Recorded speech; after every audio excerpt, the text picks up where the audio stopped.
33. Oh, not yet. Sorry. Not yet.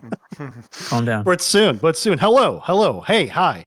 My name is Commander Boromir, and I'm here to welcome you guys to a very special live recording in a Discord stage channel of the 300th episode on the 4th of September, 2025. 33:11. Yeah, that worked. Damn, I missed it. I missed it too. I panicked. I didn't know what to do. 33:11. Yes, and. Yes, and. Damn it. 2011. Wait.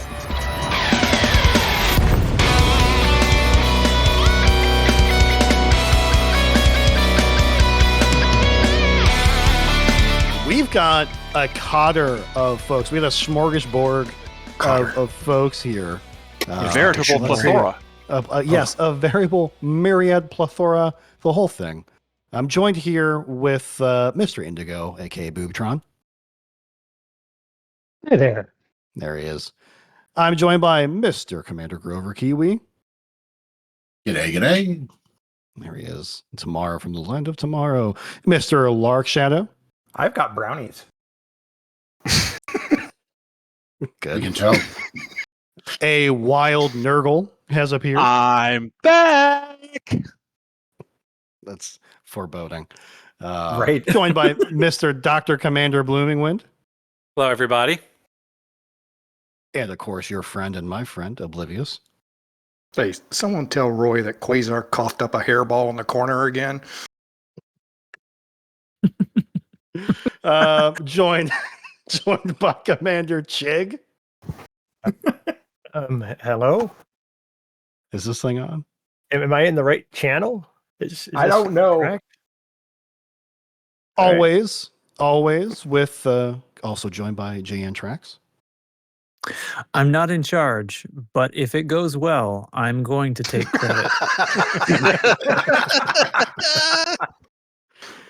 If it goes wrong, it is Volt's fault somehow.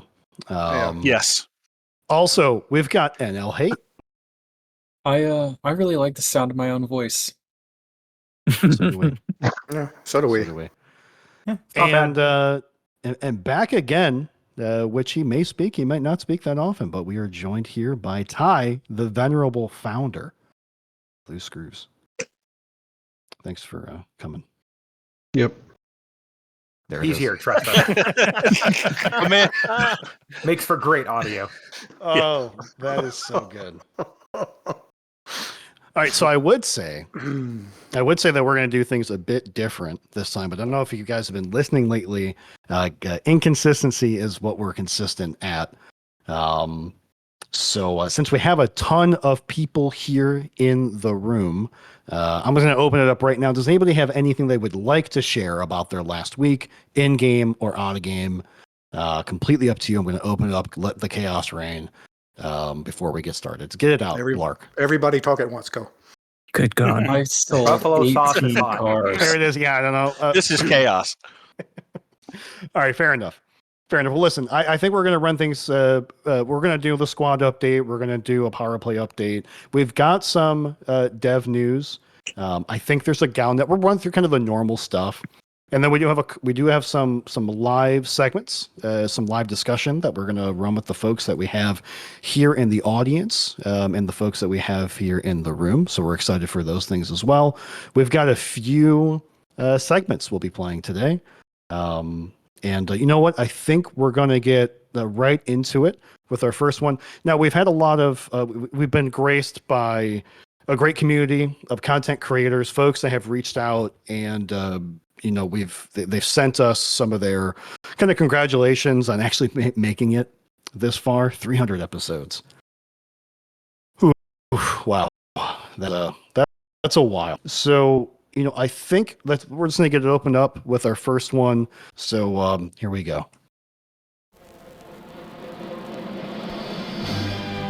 Well, hello, loose screws. It's your old chum, old Dexys. I was just putting on down from my favourite pub, the Sock and Goose, down at the corner of Tottenham Road And I heard from someone it was your 300th birthday. Well, many happy returns, Governor. I decided I'd do something a little special for you all and gather together a few of my friends to wish you a happy birthday. Happy birthday, Loose Screws, for Thursday, September 4th, 2025. I'm Commander Burr. I'd like to wish a very happy birthday to our commanders from across the pond. Just so you know, the scarf is in the mail. Hello, I'm Obsidian Ant, and today we're going to be wishing Loose Screws a very happy birthday. A happy 300th birthday, in fact. I hope you have many happy adventures as you continue playing space games. Hello, I'm calling from live radio. The space singer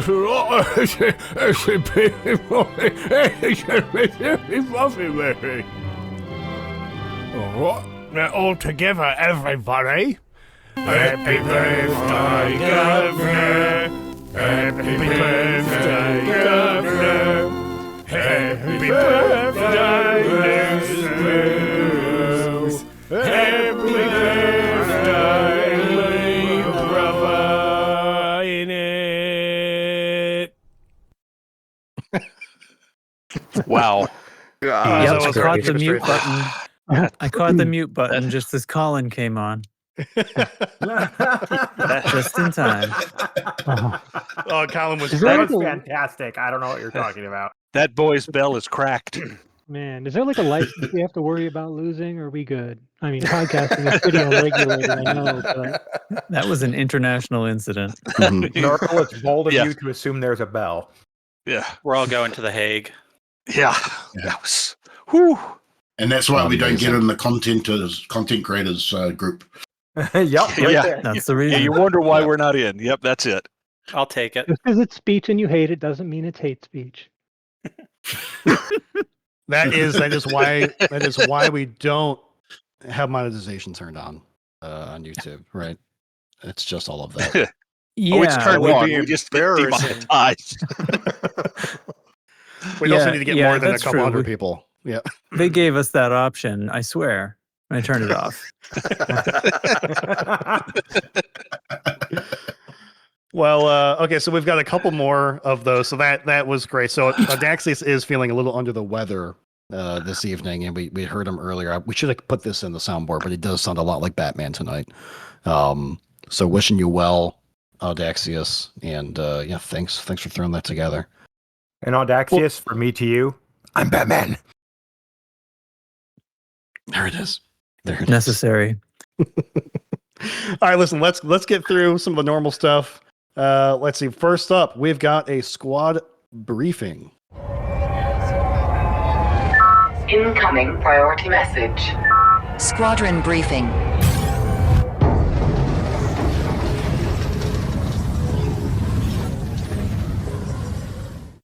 Nurgle, is this me or you? Because you're like Squadron Emeritus. Oh, no. No, not me. Okay. All right. Okay. So it's been 1 week since we've said that BGS is broken. And guess what? BGS is still broken, despite 2 Vanguard updates.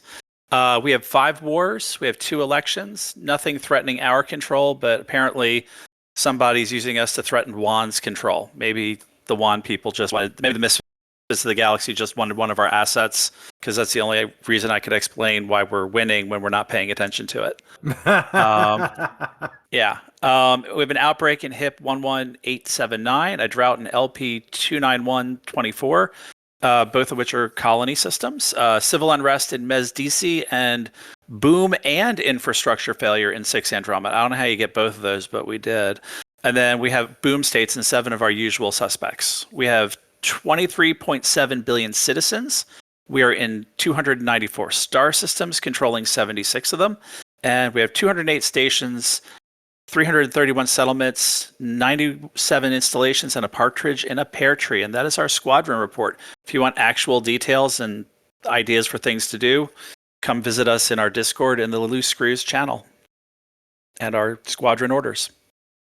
That's the squad update.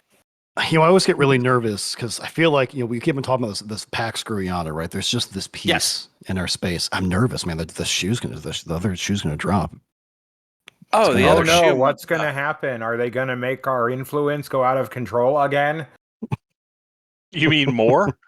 Yeah. Exactly. That's why I'm like, what the frick ever at this point? No, but Look, I see- think the Pax Screwiana is simply that we don't care. I mean, everything's Exactly. everything we care about is just boiling over and overheating that you can't really mess it up. And then everything we don't care about just happens on its own organically, and people are too busy doing other things to try to bang their head against a wall in order to manipulate the BGS. Because, I mean, you can't expand. So what's the point? And in a game where you can simultaneously have boom and infrastructure failure in the same place, there's no hope. No. Well, no, how that works is one of the stations there is in boom, and the other station they're sending all the stuff to is getting all that crap stolen, and their power poles fell over. That actually makes Sure. sense. We'll go with that. Yeah. I think it's more like a game that's introducing new ships, and it's in boom because we're getting new ships and new content. But then they come out and they're like womp womp, so you got boom and failure. Can I ask a question? Stayed awake Are you during this subtweeting section? the T11? I don't want to talk about it. Does anybody remember what point they actually put in the BGS system? Oh, it's pre-Horizons. Yeah, it's at the bottom of the pile. It was in there on Yeah. launch. Yeah, I'm 90% sure it was launch day, right? Or maybe just a few days after Yeah. that, right? Yeah. Yeah. Okay. How do you mess that up? Well, see, there's this how big do you pile mess it of up to the point to where the thing doesn't actually work? Like I can see little Spaghetti things not working code. correctly, 'Cause there's but this- things not work. there's this Someone big left pile the- of spaghetti, and they keep messing with it, and they've already Yeah. fired or made Mhm. redundant everybody who knows how it worked. Power play and colonization. That's all. I mean, I hate to be that No, we're- negative, we're but up to that's what it steady is. 4.0. Yeah, it's pretty bad. Hey, You you at guys- some point during, You guys reminded me of something.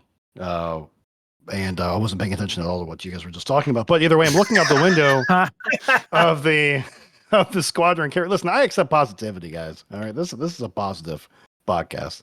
I don't know if you guys have listened recently, but I'm looking out the window of not the jump cabin. But I'm looking out the window here of our squadron carrier, and I see a few ships flying around. And this is a good reminder: if you guys are in game, come visit us in Ross 310. The squadron carrier is in beautiful purple. We're here, and there's a couple of I don't know. Chig, what are you flying right now? A beak. All right, we got a Corsair. Trax, are you in your Corsair? I am.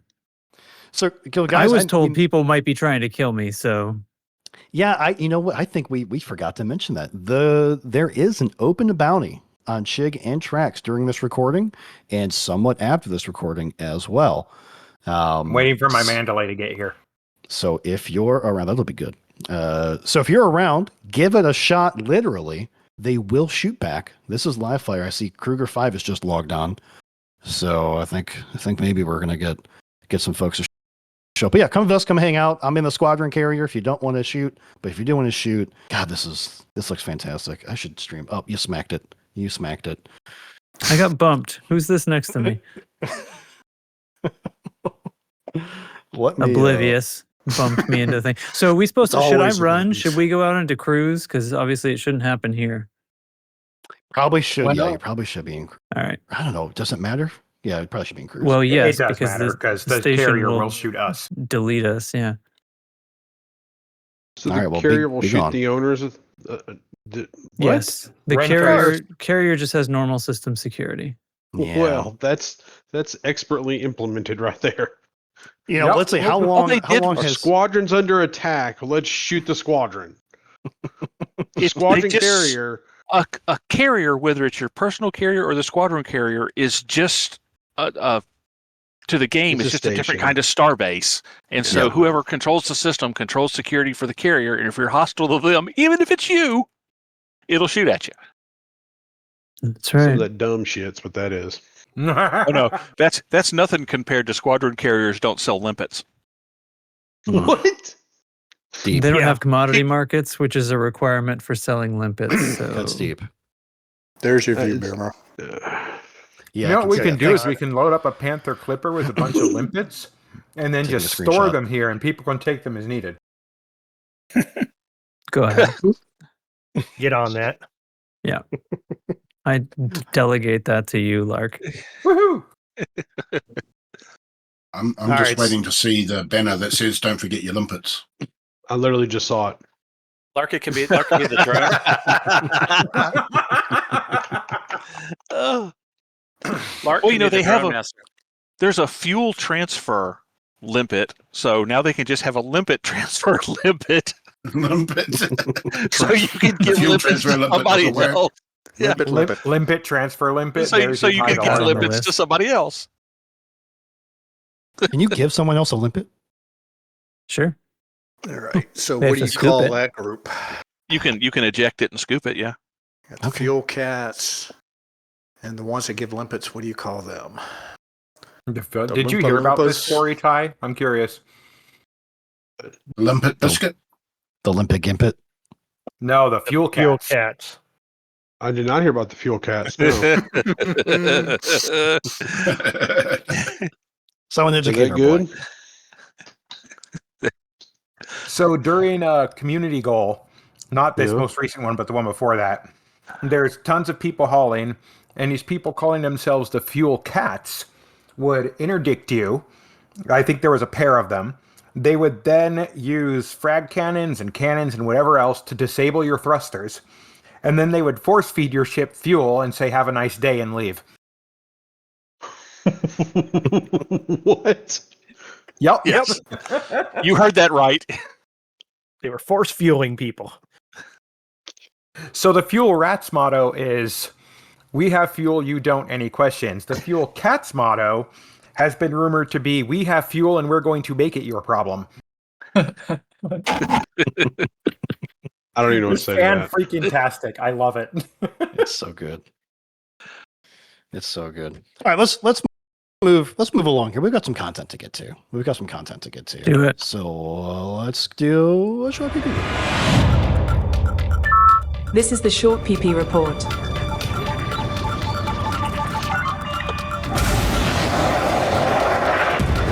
Target shields offline. Target destroyed. It's average, so get your facts straight. This has really become like the calling card. This is such a highlight. This stinger. Is that what they call these stingers? Is that what this is? It's so good. Yeah. So good. Well, hey, folks, welcome to cycle 45 in this new era of power play. Wow. It's been a while now. 45. How many weeks are in a year? So, anyways, we're getting pretty close. It's been a while now since we've been having this beautiful Power Play 2.0. And boy, did we try a new thing with our Highway to Hell campaign. Oh, I won't sing it this time.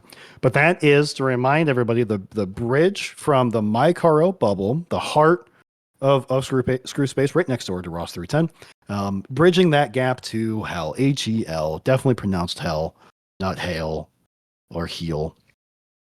That went, well, it had a rocky start.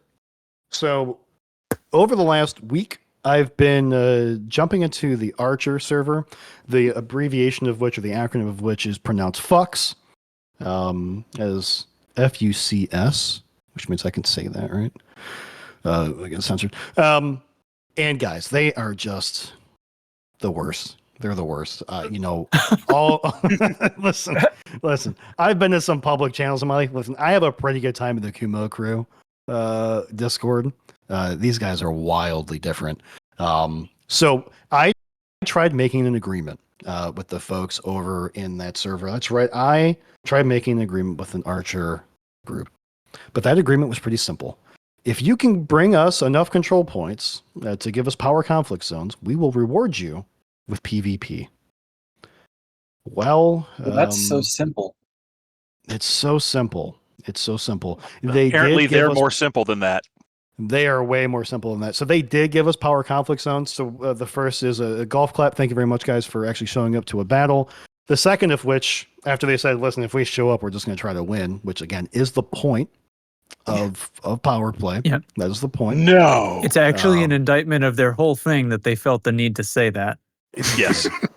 It's bad. Yeah, and they're like, listen, if our PvPers show up, they're actually going to want to just do PvP. They're not going to want to be in the power CZs. I'm like, okay, that's also fine too. Do what you got to do. Yeah, just show up. Oblivious, how many archer commanders did we see in Alexandrinus for the week? Well, I spent several days in the power CZ and many hours, and during peak F-Fed destruction, and yes, one commander. Jesus Christ. I love this new tough Oblivious. That's the basement commander. That's the basement commander. Yeah. Wow. So yeah, we had one, and that was. Hey, thanks for showing up. I think it was. I forget the name. There was like something van. It was a red van, something like that. Yeah, Lieutenant Redman. Yeah, thanks for showing up, dude. Appreciate it. That's fun. Honestly, he showed killed up and me, open, but it was fun. He got killed. R2 Dizzle's in the chat. No, he killed me. R2 killed him. Yeah. R2 killed him later on. Now here's the funky part about power play. I tried to instance with R2 Dizzle like 4 times. We were winged up because he was fighting that guy. I was like, oh, let me get on this too. I could not instance with him at all. Frick, where in the world is he? Most annoying. R2 Dizzle in the chat. Where are you located? Is it the US? Is it Europe? I think. Yeah, R2, just go ahead and dox yourself right here, live on air. Sure. Listen. We're Give us a continent at least. Yeah, just 16, something. 20, Hemisphere. 25, Pinedale. No, what? Just a hemisphere would be fine. Latitude and longitude. But yeah, wild. So I mean, I don't want to say that there was a possibility that folks were in there. Either way, okay, this is what happened, right? Yesterday, Today is Thursday, the recording. You're going to hear this on Friday if you're not listening live. Yesterday was Wednesday, the night before the tick. We saw that Archer was pushing up hard. They were doing nothing for a week, and then they just kind of showed up. Here's the thing. Archer's bonus is combat. You get 4 guys in the wing in a power conflict zone that are Archer. They're going to rack up the merits. And that's seemingly what they did, just not in open. And, Next time be an open, guys. Next time being open, and I'm sorry to say. Or they did one-ton training and didn't show up to combat at all. We really have no idea. I mean, you're assuming just because they're bonus, because if it was 4 their guys against 4 Liang Ri, they would be advantaged. Yes. We don't know that they used that advantage. We just know that we didn't see anybody. Right. Fair enough. But jumping to conclusions. Yep. I saw one comment out there that said the kind of numbers were being put up. It looked like 4-man teams, wing teams in the CZ, which is fine, but that again, would track. Yeah. Not. It's also possible that they were just far enough away or had a bad enough connection to us that we never. It would not instance us with it. Yeah. Maybe. Yeah. Well, we still see them in the history tab if we're not instancing with them, but they're in the same system. Yeah. Like, I'll give them the benefit of the doubt, but Archer still sucks. What history? Do you mean in your own contacts? Yeah, like in the, was it contacts or like in the social tab? No. It's only what you actually are in the instance with. Yeah. You can use that to see if people are there who are too cold or too distant for your sensors to see. Yes. That I know. But you can't see people who aren't instanced with you. So, hey, listen, we lost this particular fight in Alexandrinus. But hey, the not war is by not much, over. though. It was pretty damn close the whole time, to be fair. Yeah. Pretty damn close. So I also have to interject that I'm in the squad carrier and I just saw Needless Hate come up the elevator, and for a half second it was just his head and neck on the floor scurrying along before it fixed him. So he might be working for Torval now. We need to keep an eye on that guy. Yeah. I think spiders are cool. It's Eject! It was contaminated. To quote Huckleberry Finn, and this isn't where going where you think it is. Yeah. Spiders are all friends. So, Bear, if we give them the benefit of the doubt, good job, good fight. If we don't give them the benefit of the doubt, you suck. Yep. Great way to summarize it. A great way to summarize it. It was a battle. They won, and we'll see them soon again, I am sure. As the campaign for the Highway to Hell continues on. And that's that. I love these ships out here, guys. Go ahead. One more thing, while we're on Power Play, and please, anyone, if you have seen a Power Play CZ that is not there and supposed to be there, or is there but not functioning, please speak up, because we've been watching and they are looking pretty fixed to me. Mm-hmm. Yep. Mm-hmm. Knock on wood. So it's been a couple. I mean, Except I don't know. It's been at least a won't week. show up in them. I think it's not fixed for that. Frontier. Yeah. Yeah. Well. So I don't know. Anyway, that's fixed, or it seems to be fixed. No, there was no announcement, so we're sort of provisionally. But it was the shadows all along. Right. And it was before week 52. Yeah, I mean, there was a note a couple of updates ago about Power CZs not having the way they put it was like missing faction information. So it didn't say like not populated. It didn't say exactly what I wanted it to say, but that could have had something to do with it. But I swear after that, I saw some systems not have them that were supposed to have them. I just haven't seen that now for at least a week. And it used to be pretty easy to find. So anyway. And I know Oblivious was watching out for that sort of thing. And it's like they treat show notes like scavenger hunt CZs, you know. Find the missing word and decrypt it. Yeah, okay. Yeah. So I think probably, kind of seems like thanks. 40-something weeks later, but thanks. Not 52. 44, 45, but who's counting? 45 weeks. Maybe 44. Listen, that's pretty solid. How long has Shadows been fucked up? How long has Night Vision been shitty? All right, Mr. Negative. 3 years. This is positivity, guys. We're on the up and up. How long's Ty's Corvette's paint shop been fucked up? Oh, 3 years. Reason why I quit playing. I went deep for that one. And the hood ornament. Don't forget the hood ornament. Corvette with my Mandalay, and his ship did not move at all. It was hilarious. The best part was Grover was actually right in the window. I come right up underneath him and just kind of like dolphined him up out of the way. Yes. Amazing. Before we go to our next segment, I want to just remind everybody that Chig and I are sweeping around out here in Super Cruise, just waiting. I am waiting for my interdictor to get here, okay? You didn't sell it? Guys, get on. Shut up. I'll interdict myself for you if you want.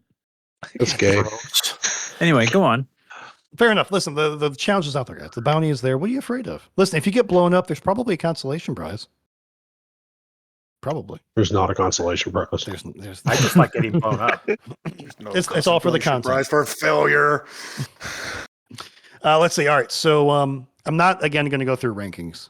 But if you are interested in the Power Play rankings, there is no site better than Kruger 5's K5Elite.com. Constantly being updated, and that is not favoritism because he's in the audience right now, and also helped us almost win Alexandrinus, and I gave him 25 million credits before the show. But it's a great site. He's added actually a bit of an index recently, so you can see how the Kruger 5 scoring. What's a K5? I love that. Kruger 5 scoring actually worked in the left side of the screen. So check that out. Very cool stuff. Leon Rui is third in the rankings right now. Well, apparently it's pissing the shit out of all of the imps and Grom. They're just angry right now. So maybe we'll get some fights. I don't know. Prediction. To be fair, they were going to be angry anyways, but well, the Groms at least. Yep. I think they were. All right, well, let's see. We've got coming up next, we're going to do a quick Galnet update, but I think we've got another message from, honestly, this is a real one from an actual creator. So I'm going to play that clip here. This is Commander Wotherspoon. And Commander Beetlejude. From Galnet News Digest. We'd like to congratulate the crew of the Loose Screws podcast for reaching episode 300. That's a lot of informal banter about the Elite Dangerous Galaxy, an awful lot of packs of fizzy yellow beer. You've come a long way since your first episode on the 24th of August 3305, the week when fleet carriers were announced. You've had the stamina to stay long enough to see squadron carriers become a reality. So here's to your next 6 years and your 600th episode in 3317, which will probably be around the time that Beagle Point finally gets colonised. Cheers! Awesome. Great. Now Nice. Cheers, mate. Man, That was nice. Thank you. Cheers. Daxie really nailed that one. Jeez.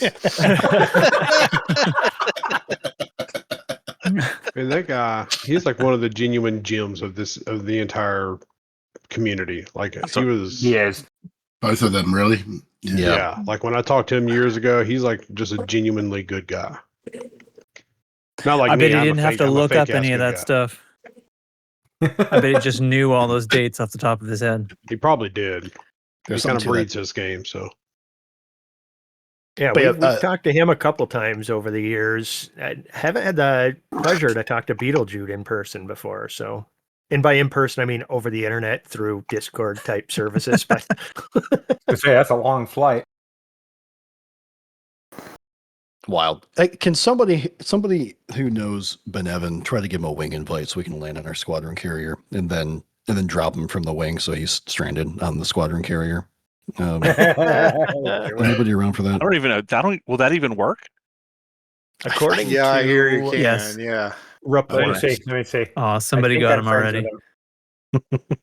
He's already in a wing. Oh, okay. Wouldn't Fair let me enough. invite. He's guarding himself. I haven't had the pleasure of him killing me yet. Oh well, He's pretty good at it.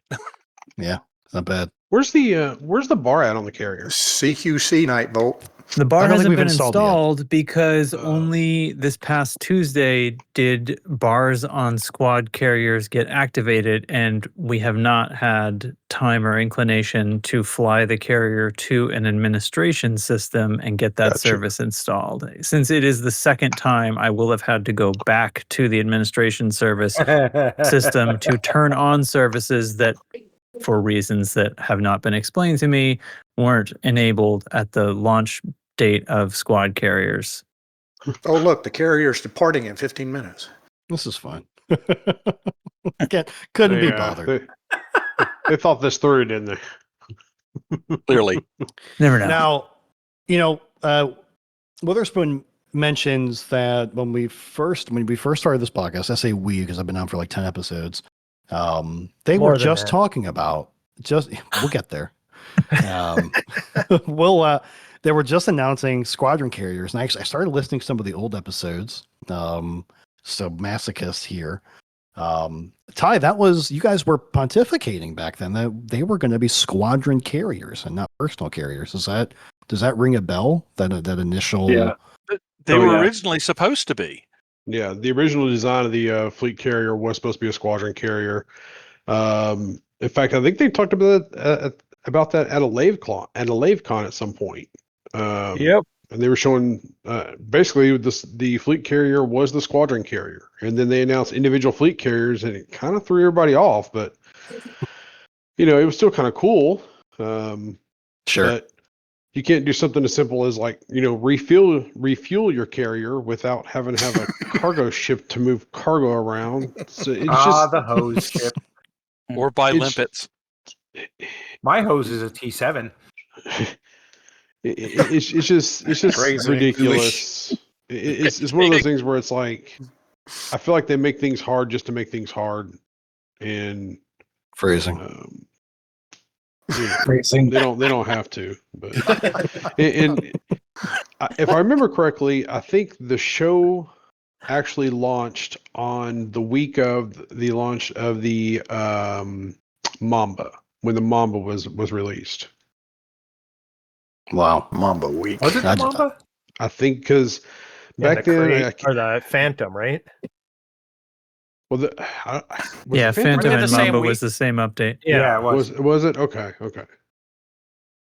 So I Oh, just they did remember two thinking the shows. Mamba was like the coolest thing because the way it looked and it was not a great ship in my opinion, but I think it looked really cool. And it was the first cockpit that I can remember that actually had animated screens. And they were just GIFs that played on a loop, but it was still pretty damn cool. Yep.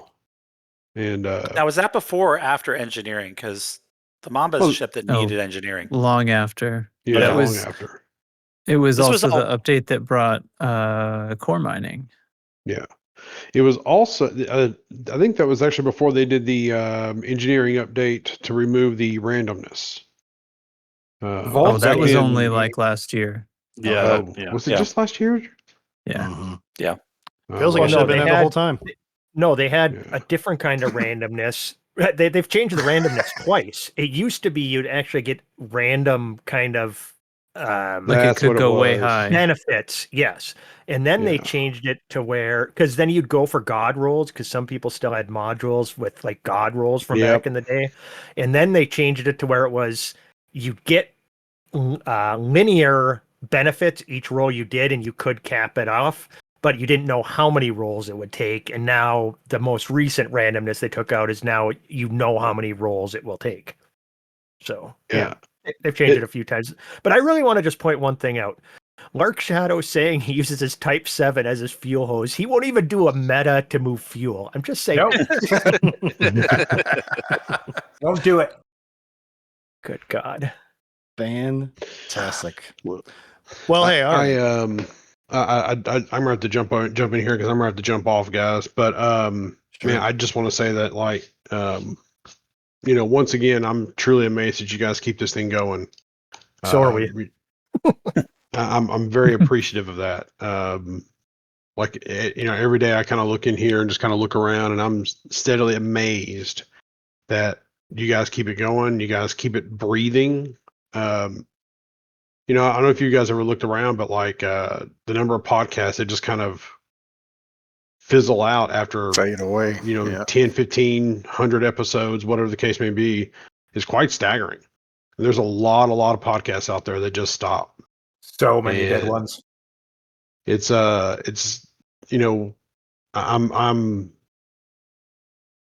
am honored that you guys kept this going.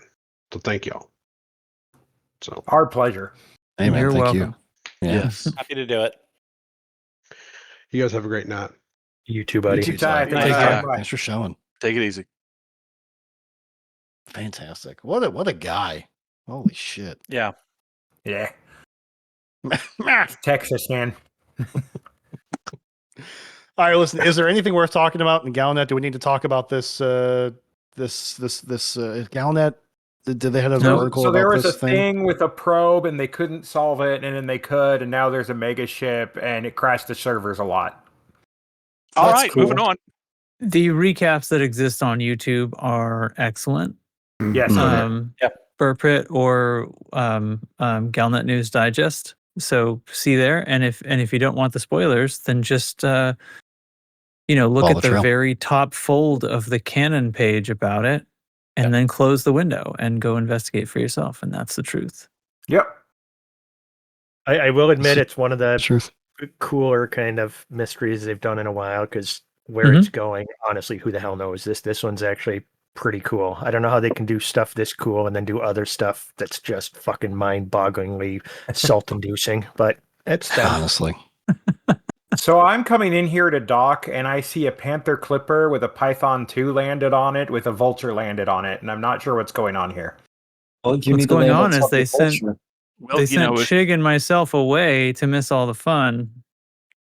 That's what's going on. Hey, I was in Super Cruise looking for you. Jesus, it's a different instance. You're not even in my instance. That's incredible. He's not even honestly, in the same game. I see single malt Scotty on the carrier, and that is it. So if anyone else I'm in Farming Simulator. Why weren't you guys at the meeting point? I'm just saying. Carrot boy. What, the carrot patch? Carrots. Oh, I'm never going to live that down. All right. Never. Nope, you are not. Nice. Embracing All right, it is. So what did happen this week? We got a video. We got a video on the Type 11 prospector from Oh boy, is that what we're going to talk about? Oh, great. Well, we're gonna go through this pretty quickly. I think we're gonna go through this pretty quickly. Okay. Who was the malcontent that put the entire stats in the show notes? Yeah, that would be me. Nurgle, talk about you have to talk about it now. Yeah. I kept my mouth shut this time. Quick delete. Yeah. Yeah. What? No, there's nothing in the show. We have show notes. Nurgle, how many utility slots does it have? They didn't mention it. All right, can we move on? But they never mentioned the utility slots. Every single new ship they released, they did not mention the utility slots. That doesn't make It's it like better. they forget they exist. Why doesn't doesn't make it better? But it look, makes to be it worse. fair to them, to be fair to them, it's a dedicated mining ship. It really only needs one utility slot. Yeah. I use a strong word. I mean, if you ask more FDev, is that better, utility but- slot would be a shield booster.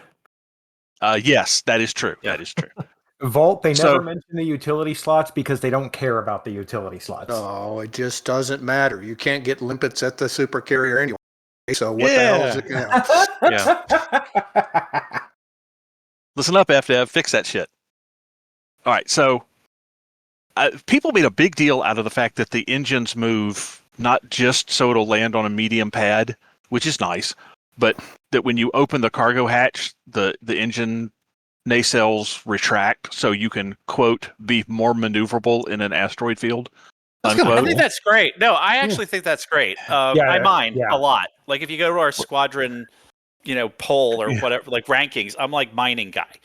And I've been flying a Panther Clipper miner recently, and I'm bumping into asteroids left and right. I mean, I want to go. I'm probably going to go back to my T10. You were first of all, I have mined in a cutter, so I know what you mean. Yeah. Second of all, you don't bump into asteroids; you litho break. Yes. Yeah. No, I know, but it's like anyway. So I just think that it's nice as you're zipping through these things that you might not be, grazing your shield. Not that grazing your shield's going to hurt anything, but I think it's a nice touch. And I mean, I think that the build is a good build if you're going to be mining. It can be. Yeah. I mean, it can be, and I'm excited about it. But I like to mine, so there we are. But the size 7 distributor that was the big thing I was worried about. I was like, are they going to put a distributor that can handle all the mining lasers? And so thankfully let's break this down. Yeah, break it down. You get 8 hard points. 4 of them are dedicated to mining gear. So we'll come back to that in a minute. 4 of them are regular weapon hard points. Those are 1 medium and 3 smalls. Burr tried to say that it can defend itself, but 1 medium and 3 smalls, it really is going to depend on how well it maneuvers. It can defend what the itself. fighters do. It can defend itself. Yeah, and what you're packing. Yeah, and what you're packing. So the 4 reserved hard points for mining gear are 1 large, 2 mediums, and a small. And that large can, of course, mount the new mining laser that is supposed to be limited just to the Type 11, which is the new. It's a combination mining laser and abrasion blaster. They're calling it an energy projectile. It looks pretty cool in the video. It kind of looks like a Gatling gun. But and we kind of had this discussion. Well, let's go through the list first, then we'll come back to this. So your internals. You've got 12 internals. 2 size 1s, a size 2, a size 3, a size 4, 4 size 5s, and 3 size 6s. 2 of those size 5s are restricted. One of them is for an SLF. One of them is for a special drone controller. That drone controller is supposedly a mining drone controller and only for the Type 11, and we'll come back and talk about that more later. Your core internals, power plant 6, thrusters 5, FSD 5, life support 3, distro 7, sensors 3, fuel tank 5. Like Blooming Wind already mentioned, I think distro 7 is really the only thing there that is meaningful, and that's a nice number for that ship. and then it's going to be released on September 23rd. So, we started having this conversation this afternoon in the Discord about the special things that are coming out. So we need to talk about the mining laser. I am also a hardcore miner. I like laser mining. Unless there's something they haven't released yet about this new mining laser, the large slot mining laser does not excite me, because the number of fragments you get off an asteroid is determined solely and exclusively by the category of prospector limpets you hit it with. And while the speed you generate fragments is determined by the amount of lasers you hit it with, the limiting factor is not creating the fragments. The limiting factor is collecting the fragments and how many collector limits you have. I mean, like my cutter now, I can mine fragments faster than I can collect it, and I have 12 collectors. So that's not a limiting factor. So unless that does something special other than being dual purpose, I'm not sure that actually changes anything. And then we need to talk about the mining drone controller. Yep. It's heavily implied that is a mining multifunction limpet controller. But I'm kind of curious. There's already size 3 and size 7 mining multi-limpet controllers. There's of course no other size 5s. This will be the only size 5. But this is restricted only to this special slot on the Type 11, and I'm not sure that simply having a size 5 mining multi-limpet controller is special enough to warrant a special slot on one ship. It's not that unique a thing. So I'm wondering if it too does something else. And my wondering is, there's no real reason for this thing to have an SLF. So is the special mining controller for a special mining fighter? Which would be incredibly interesting. That would be interesting. That would be kind of mind-blowing for them to kind of leave that out. Yeah, to not have leaked that. But the value of the size 5 mining controller is that you can have more collector limpets with a multi. Right. Way so more. because you're only having 3 limpets with a typical size 5. And so you can actually, this is a medium ship, you can kind of beef up the number of limpets you have in a medium ship for collecting. And that's what I got excited about with it. Was that. So well, yeah, I mean, and that is nothing to sneeze at, but and I'm not going to use the prospector. I'm not even going to keybind the prospector limpet. No, sorry. I'm just going to I'm going to have a dedicated prospector limpet. Yeah. So well, and that's the other thing. If it really is a Class 5 mining multi-limpet controller, it better be Class A. Because if it's not, then nobody would ever use the prospector function on it. But exactly. Who knows? It's still going to be interesting. I'm still going to buy it when it comes out. Yeah. Yeah, I'm probably going to buy it. I'm a mining going to buy it. addict. So. And it would be nice to be able to take the squadron carrier and go do a big mining thing once it comes out, but you can't buy limpets on the squadron carrier. And there's no commodity market. I will load it up with limpets. Don't worry. I guess that's what we have to do. I guess we have to actually put limpets in the bank. Should I have to? No. Will I do it? Yes. Deal with it. Put 10,000 limpets in the bank. Exactly. Jeez, that is just so stupid. So stupid. I mean, things that are great about. Want to chime in? Yeah, listen. The things that are great about this, the ship looks fantastic. It looks does. like it looks like a Tonka truck in outer space, and what's not to fucking love about that? And I gotta say, remember a couple of years ago they put out those the rescue ship kits that had all the bumpers and the searchlights and everything on them. Everybody remember those? Yeah. Oh, yeah. I do. They better put one out for this thing. Oh, they have to. It's required. It better be out on launch day with it, or I'll have even another reason to not buy the Type 11. You know why? Because I have a mining chip. You know what I turned into a mining chip? My Corsair. Oh, God. No, I turned my Corsair into a mining ship. Yeah, he uses his ass scout for core mining. Listen, it's got that. Doesn't the Corsair also have as a size 7 distro? Is that right? Yes. Sure does. Yeah. Yeah, that's going to go for a while, guys. It's a good distributor.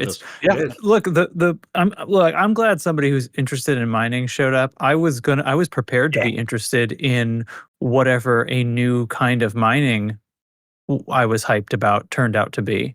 When it turned out to be one hard point that can do abrasion and laser, that is not a new kind of mining and is not interesting.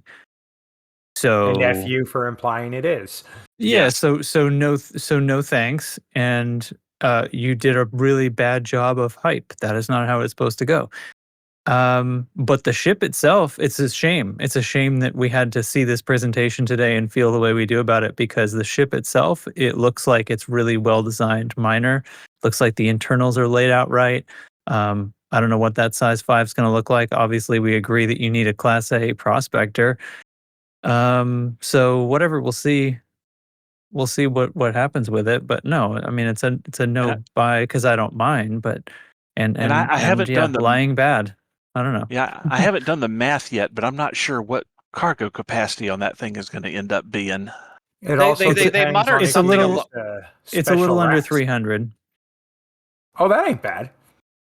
No, it's fine. It's not best in class by any means. But that's if you make it all cargo. Right. Once you outfit it for mining. Yeah. And that's where the beauty of that dedicated slot is for the Limpet controller or the mining controller is that you're conserving. You can put another cargo rack in where when you would otherwise have a Limpet controller. Yeah. So I mean my T10 has about 270 cargo for as a miner. And so, I mean, if I'm having a medium ship that I can mine in and it's approximately 200, I mean, I'm happy because I'm mostly, I mean, it would allow me to land at outposts. And right. That might be helpful for some of our power play. I still have an old Python miner. Yeah. That I'll be interested to see how this stacks up to that. I suspect that this will be marginally better. Yeah. I mean, if it improves my efficiency and how quickly I can, drain asteroids and get things scooped up, compared to my old Python design would, that's a win. So. Yeah, totally agree. I never run a ship launch fighter because fuck sharing profits. Amen. But yeah, there's the other thing. But I'd much rather have a slot dedicated to maybe a special refinery than a ship launch fighter. Agreed. Yeah. Well, too bad. Yep. I know. Too bad you're not going to get it. See, I'm looking at those internals and I'm thinking I'm already taking up another slot for a prospector. I got to take up a spot for a refinery. I'm probably going to take up a spot for another collector limpet controller because collectors limpets are the time limiting factor. And as long as I can still get it to around 200 cargo, it'll be nice. Yep. Yeah, because cargo is essentially the time that you're spending over. That's how long your is. Right. And, too big of a cargo. He's just, oh my God, I just want to die. That's not great either. Yeah. Yeah. Right. So maybe it's going to be really balanced. I hope so. I mean, it's got potential. It really does. Listen, an energy weapon that does abrasion is okay, but you still have limited ammo on the seismic charges. So it's not like you're infinite, and this thing isn't that big, and so I don't know. But then I don't do core mining, so how limiting is seismic charge ammo? It's not bad. You run out. Or I always would it would line up pretty well with the cargo capacity of Python Classic. Oh, well, that's nice. So it was fine, and so it would probably be fine here too. But I don't know. I was trying to find some advantage or nice to have about the bigger thing. It has to be able to produce bigger chunks or chunks faster. But as you say, producing chunks faster doesn't really matter. Yeah, and I'm sure it's going to be chunks faster. Now, if it's larger chunks, I reserve the right to have a completely different opinion about this. Mm-hmm. But I don't think it's going to be.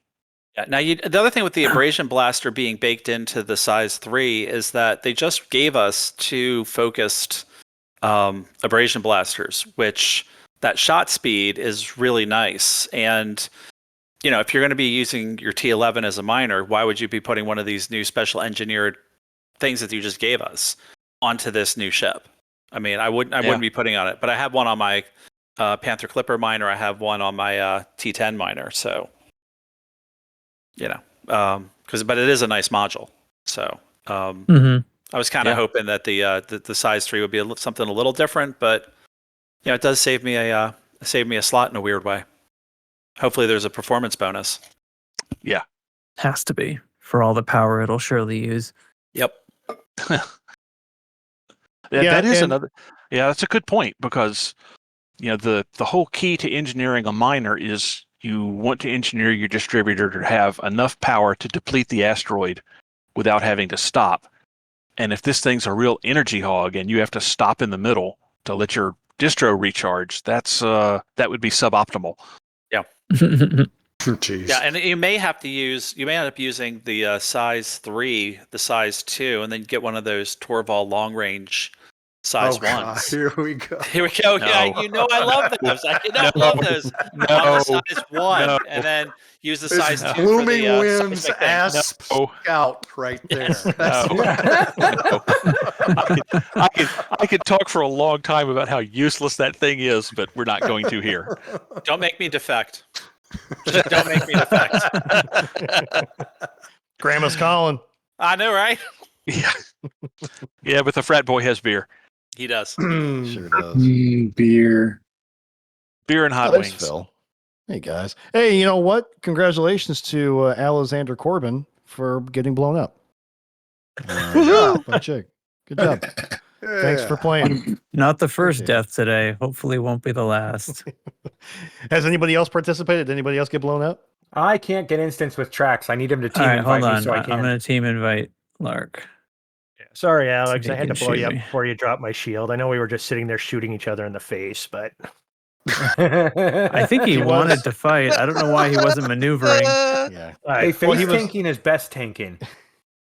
He gave me a good opportunity to alternate between rail guns and the plasmas, shooting right at him, then going to the reticle, then right at him, then reticle. It was kind of fun, actually. That's a nice little alternating thing. All right, Lark, I'm going to go out to cruise. That's the Agent K. No, I'm coming into where GIF. the thing is. Just fly out. You're coming in here? Zone. All right, I'll just be out of the zone. Sure, I'm out of the zone. I guess I'll get far enough away. Danger zone. I don't have crimes on anyway, do I? Does anybody have crimes on? Drops me in. It says crimes against me is locked. I guess I have to assume I have them off. I usually do. Hey, listen, before we move away from the Type 11, Bearmore, it just reminded me, Bearmore, you're doing a great job, but you need to use more ums and uhs as you go forward. Honestly, that video showing that today, I wonder if they, were recording the FU and it was so bad, that's why they canceled it and said, we'll just release this as a separate video because, we're not going to bother putting production value into anything.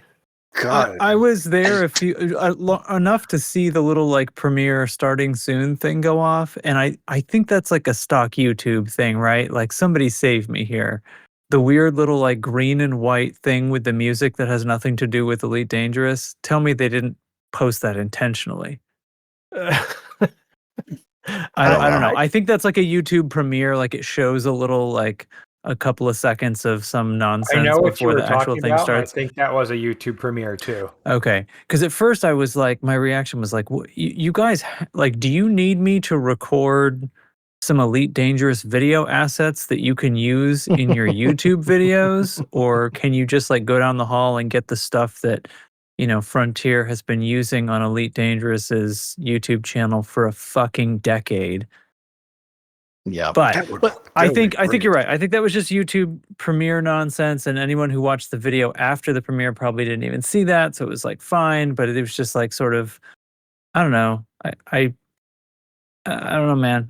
I'm real thumbs downy about that video. It was hard to take in. It was hard to listen to. The levity and jokes about, did we get it all? I think we got all the info. Haha, do you have a release date? Oh, wow, we almost forgot the release date. Like, that doesn't come off too well when you never give us all the info and you still haven't told us, like, you're running down the modules and you skip the utility slots every time. That Always. joke's not landing the way you think it does. And then the moment their video finishes, of course, Burpit's very excellent video pops right up and does the same thing, doesn't seem to be any longer, gets the information across with a little bit of visual intention, putting the lists up on the screen so you can absorb them easier.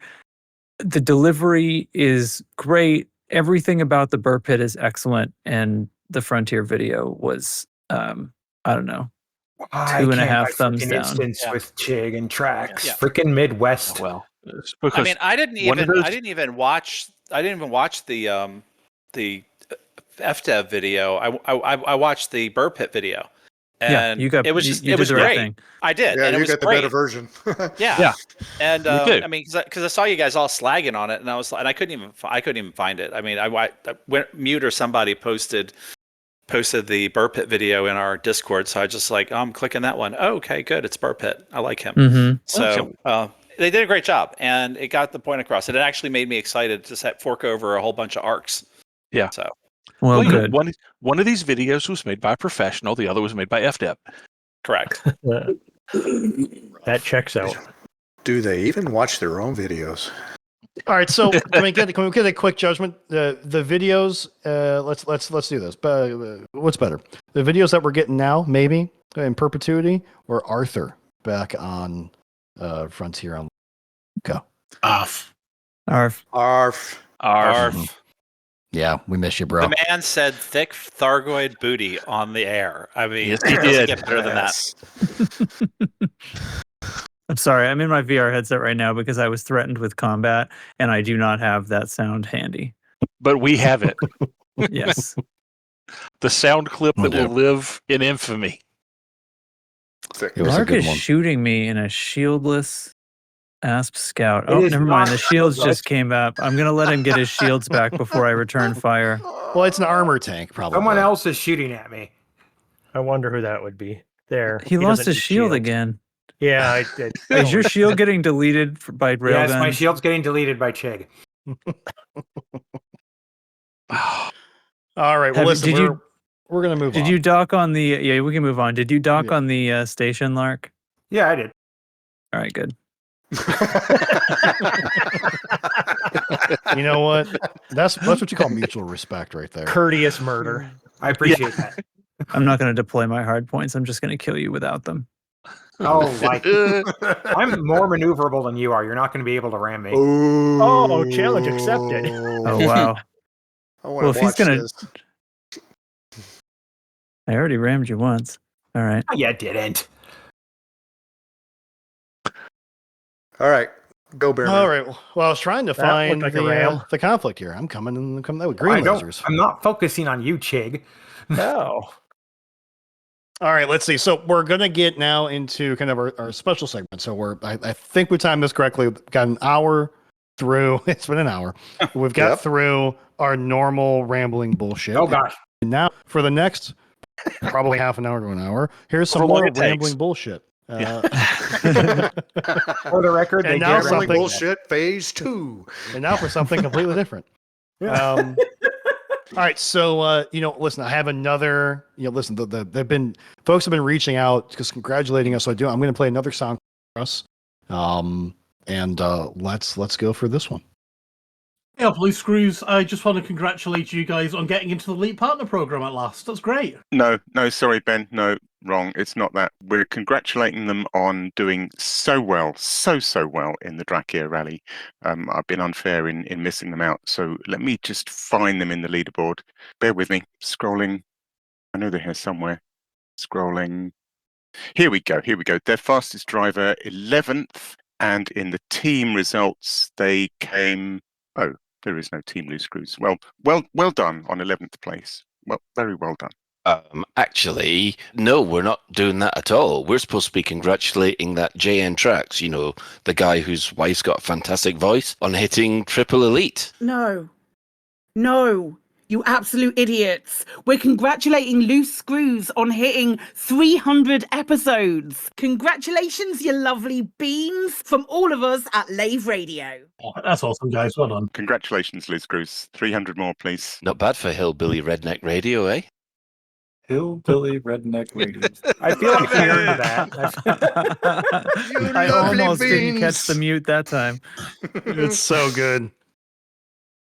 Wow, thanks guys. Yeah, we really appreciate it. Wait, aren't we beefing with those guys?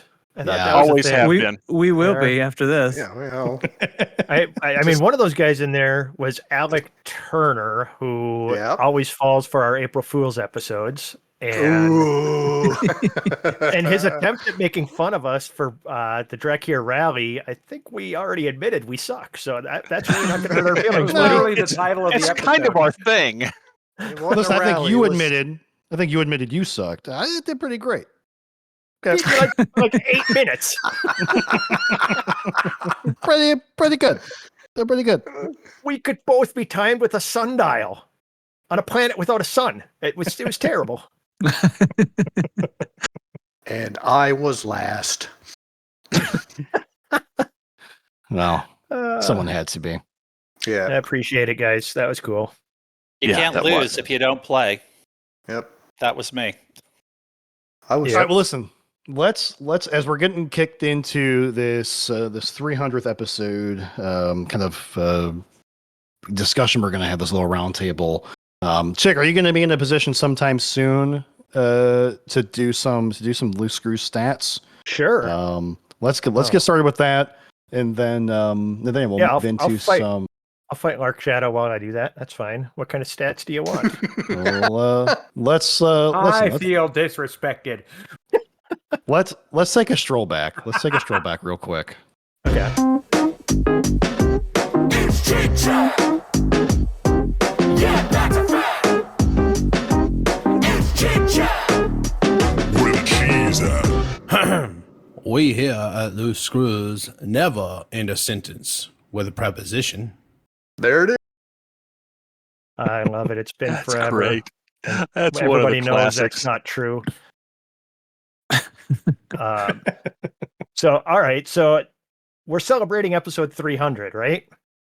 Well, for those that don't know, that's only 300 numbered episodes. We've actually had 321 episodes counting tonight. So it's kind of funny, but 6 years we've been doing this, and Lark. Is he fighting you again? Oh, yeah, and he's in a Mandalay, right, and I don't want to kill him again. That was. All right. I can't kill you, Lark. I can't do it. Yes, you He's can. down to because 42% Drax got hull. credit for it last time. He got 12% of my shield, and he's down to 42% hull. So I'm gonna just jump into. All right, back to stats. All right, back to stats. All right. I hate all you nerds. There's a few things here. First, I'll just go the number of minutes this show has had. This is you people listening to this. If you've listened to every episode, you've listened to 27,481 minutes, which is 458 hours. Or if you wanted to listen to it just straight for, nonstop, that's 19 days worth of content. So if you want to kill yourself by not getting sleep, and if you can somehow not fall asleep listening to this for more than an hour, you could go 19 days straight. And have a psychotic episode. Never get it back again. Yeah, exactly. Now, I'd like to just mention a few things here. It always interests me when I look at how many episodes, a lot of people have been on for this show. So it's, like earlier, Baromir, I've been on the show like 10 times, but, I think that somebody's been on 10 times. Then I look at how many episodes they've actually been on, and it's kind of surprising. But I'll start with, first off, obviously, you guys can probably guess who's been on the most episodes. There's two of us that are very, very close. We were actually tied until last week, and well, now I just ruined it. So that shows that I actually have been on the most episodes at 109. This is my 196th. 196th. This is Trax's 195th it boggles my mind that it's that close between us. Does that surprise you at all, Trax? A little bit. You told me this like a couple of weeks ago. You told me where we were, and I thought you were going to have been on considerably more than me by now. But well, it's kind of funny. You've been more consistently like on a week, off a week, maybe 2 weeks off here or there. I've taken, a couple extended breaks of like 14 weeks in a row not being on the show, but then going long runs of being on the show, longer. So it is kind of crazy the way that's worked out, that over time that has worked out just to be, hey, we've been on the same number of episodes. Do you know what number episode was your very first? How long you've been doing the show? God, was it in the teens or something? Was it 12? Well, do you want to be on as, do you want to go with when you actually came on as a recurring, I was going to say character. A recurring character. Yeah, no, that's correct. or your first time you were on once as a commander of the week. Right. Which is the theme song episode. Yep. New theme intro is what I have in the notes. That was episode 12. All you have to do to accidentally take over a podcast is to produce a theme song and then turn up for hundreds of episodes. Yeah. Amazing. Podcasters hate this one simple trick.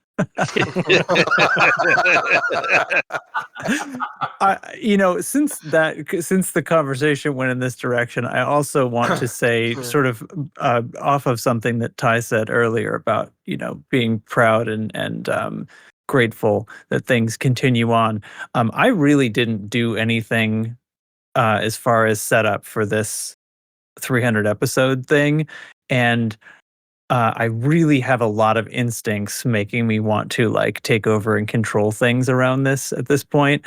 And I wanted to resist that, and I resisted it.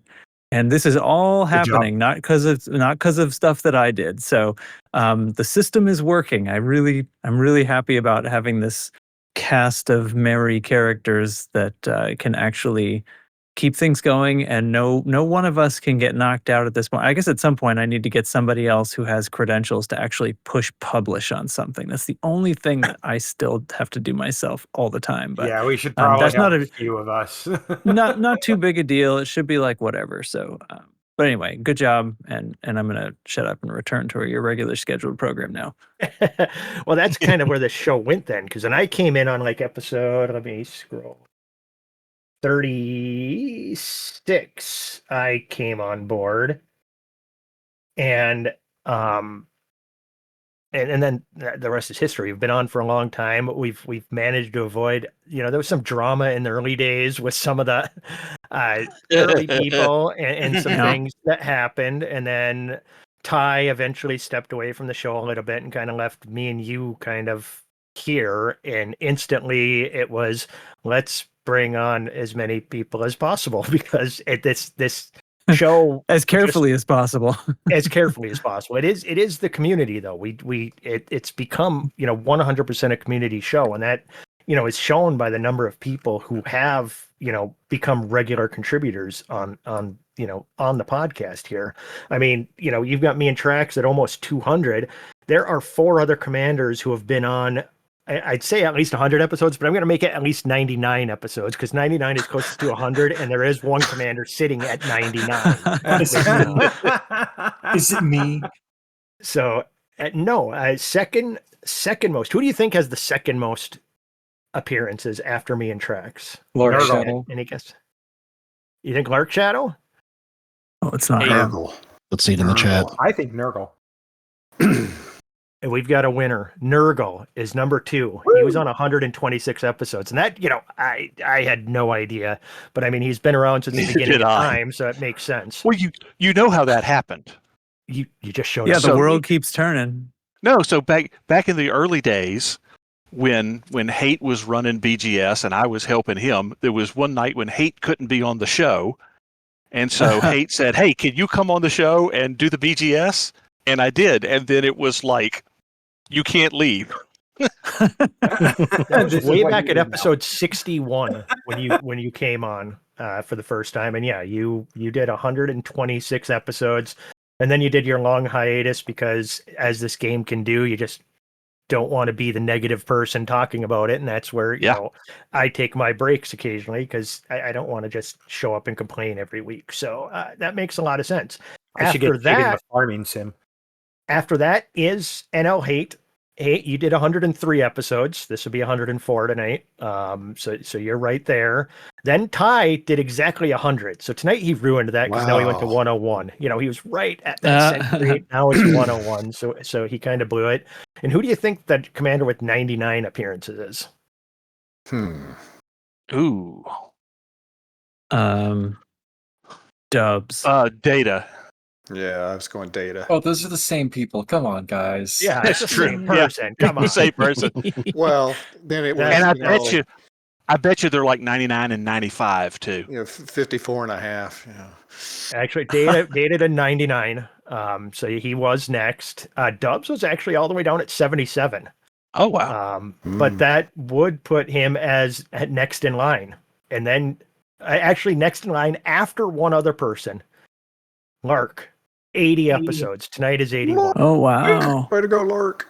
There he is. And then we go. Teflon was here for 75, and then we got a mix of people that are in here tonight. Blooming Wind. This will be episode 56. Oblivious 46. Let me see if I'm missing anybody. In the 40s or no. And the thing is, this list is getting kind of long, as you're noticing. That's okay. Ultron and Baromir, exact same number of episodes. This is both your 22nd episode tonight. Grover's been on 15. Let's see. Bard, Devo, Kaizen, Dravenos, a bunch of guys in the 10 to 20 range. But one that surprised me was our good buddy Adaxius. I did not realize he had been on as many episodes as he has because it's been so kind of sporadic when he's on. But he's done 42 episodes. I was surprised by that number of episodes for him. Wow. Though one of them I still counted was the very first time he was on and his microphone was like not working, so he was barely on, and we put out an episode where he was like cut out of like the entire episode, and Trax did his best to save that episode. That's I remember an that interesting one because there was conversations happening without somebody there. So that's high quality product right there. That ranks right up there with the completely silent episode. Yep, and that counts as one of our episodes because it was one of our episodes. So, and still is. To this day, my favorite episode is still the Golden Girls episode. That one ranked as my favorite of all time forever. So, any questions? Anything you guys want to know? Or are we done with some random statistics? No, I think that was great. Yeah, I'm surprised. I'm surprised that it's been 22 episodes already. I'm surprised I've been on so many. Good grief. Yeah, it's crazy. Oh, yeah, it adds up fast. Yeah, sure does.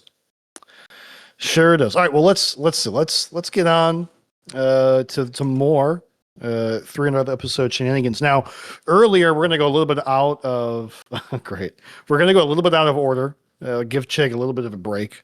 So we got something for another thing for Chig coming up pretty soon. But listen, guys, before we did this 300th episode, we threw out a couple of threads, a couple of forum posts that we're going to call loose threads. So we might do this from time to time. This is not a question of the week. This is only going to be when we're looking for some feedback from you guys that we want some discussion. We got our show feedback channel. Feel free, Benevan, to continue to keep on posting in there. For everybody else, we'll have these prompts from time to time. So that said, we asked you guys for some of your. Yep. Before you go, real quick, Sure, I'd like to say a little thing. So, as a lot of people know, during Distance Cruise 3, my wife and I lost my mother-in-law. And so that led to me coming back to the bubble just because I didn't want to be out there alone while we were dealing with those kind of emotions. It just didn't seem like a good idea. So Distance Cruise 3 has actually stayed open, and it's still open. and I am leaving right now to actually do the damn thing myself. Off to the first waypoint, and I sincerely appreciate all of the compliments and how much fun everyone's had on it. I put what felt like a lot of work into it, and I will be archiving the threads when I get back to the bubble. So we'll see you out there in the black. Prepare to be interdicted. Wow. Oh, you have a point defense. crap. You have a point defense on your Nickelback. Yes, I do. Have fun. Good idea. Well, hey, actually, Carry on. this is perfect. This is perfect timing, Mark, that you bring that up, because there were a few people that posted in our Screwy Memories on the distant screws expeditions that we had. So, listen, does anybody here have a favorite dig into some folks? Some of the answers that we got for some of the folks, but does anybody have maybe a distant screws related memory that you guys want to share from your past? And that's from Distant Screws 1, 2, or 3, and I have a memory from 2. Sure. And that is, I still considered myself a newer commander around Distant Screws 2, but I helped organize just a little stupid PvP thing, and I was able to talk a bunch of the commanders that are even here on the show tonight into going exploring in small ships because I thought it was more fun, and it is. And me and Trax had a little PvP thing out in Colonia, and it was that day that I learned just how good of a freaking pilot he is, and I'll never forget that. Yeah. And that the Cobra Mark III is a much superior explorer / combat ship than the Viper Mark IV. Untrue. Viper Mark IV is still better than the Cobra 3.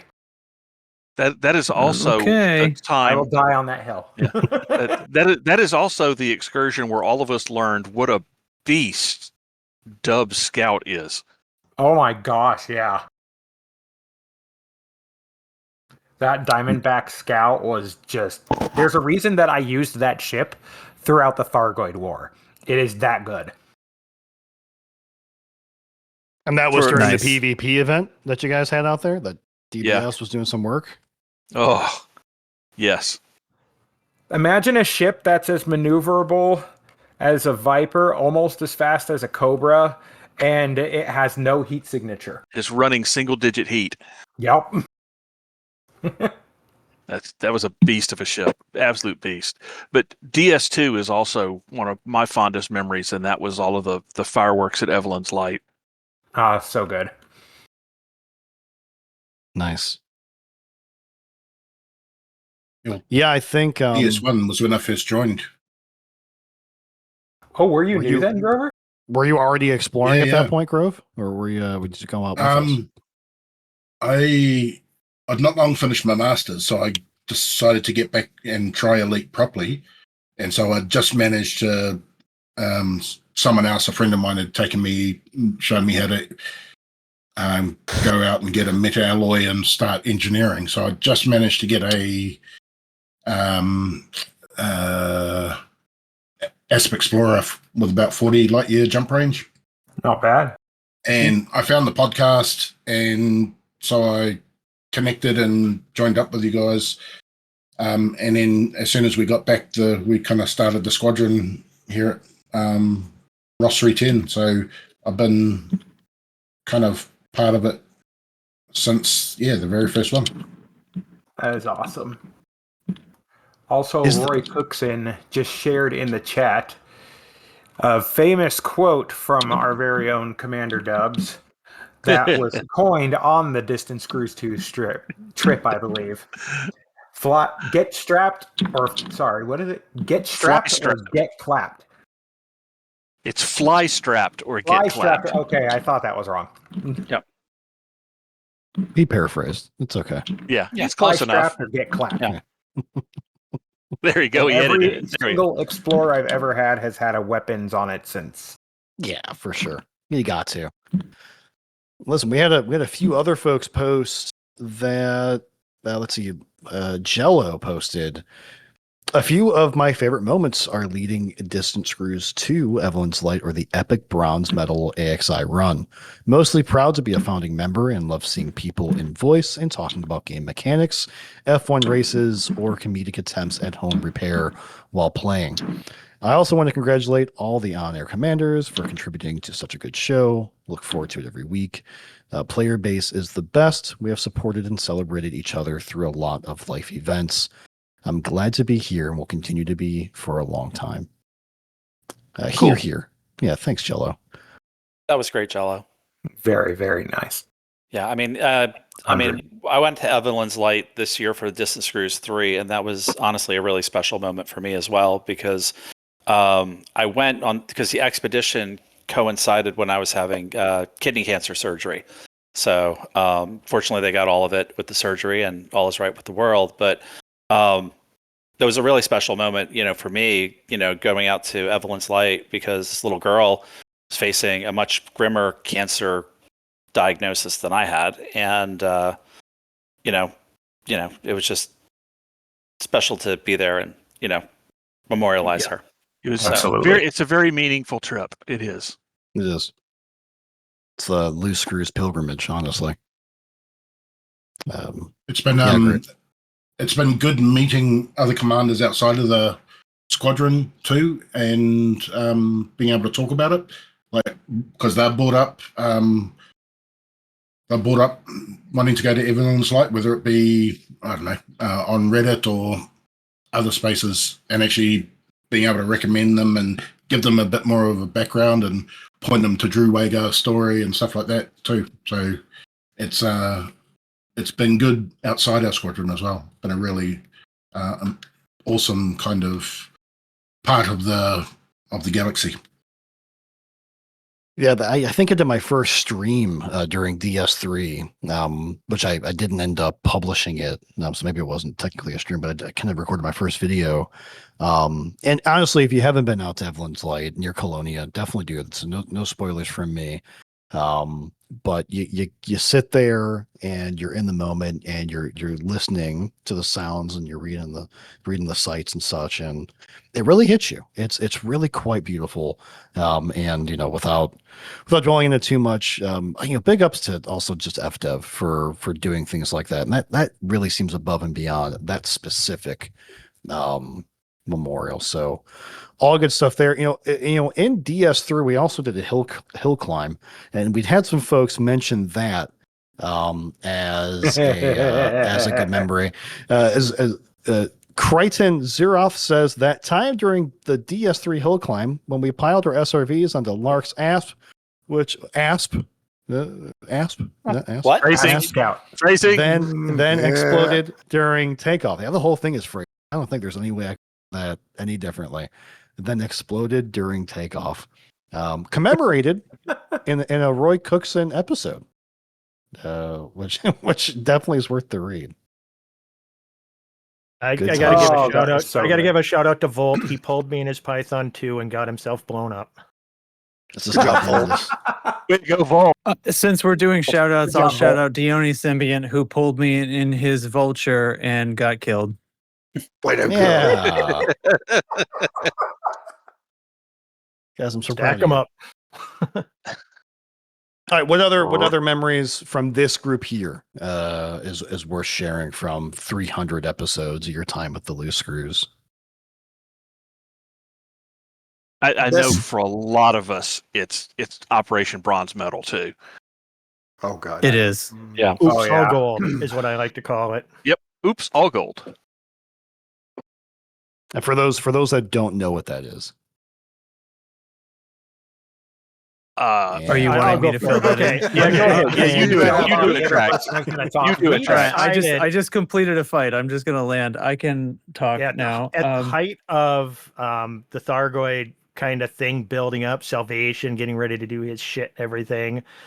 We decided to go for gold medal in Thargoid hunting. And no, we went for a bronze medal. We went for bronze. Yes. There was no way we were going to win a gold medal. No way. We were up against AXI and stuff. Not against AXI and other squads that are in there doing the heavy hitting.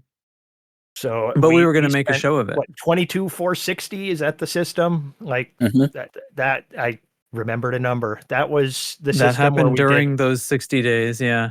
so much during that 60 days that happened, and we had, you know, a fair number of us every night. I don't know if you guys want to share some memories, start shouting out some names, and then somebody who remembers that final night the most, take it away.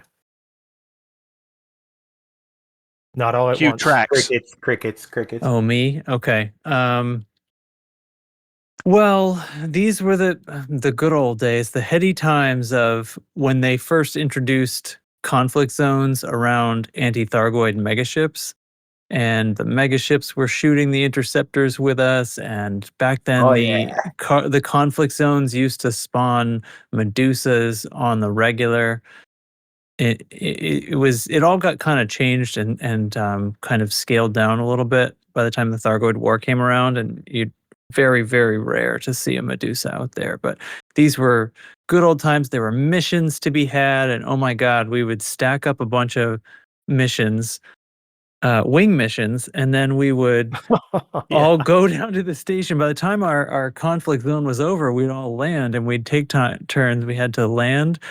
You'd share your mission with the wing, because you didn't share them ahead of time or they wouldn't complete correctly. So you share the mission, and then all three of your wingmates, teammates, whatever, would have to accept it, and then you turn the mission in, and you'd go through your mission board that way, and then trade your pad with somebody else so they could go through their mission board that way. Felt like turning in the missions took longer than it did to do the conflict zones. We'd all invoice shared, accepted, and complete. Oh wait, I didn't get that one. Can you resend?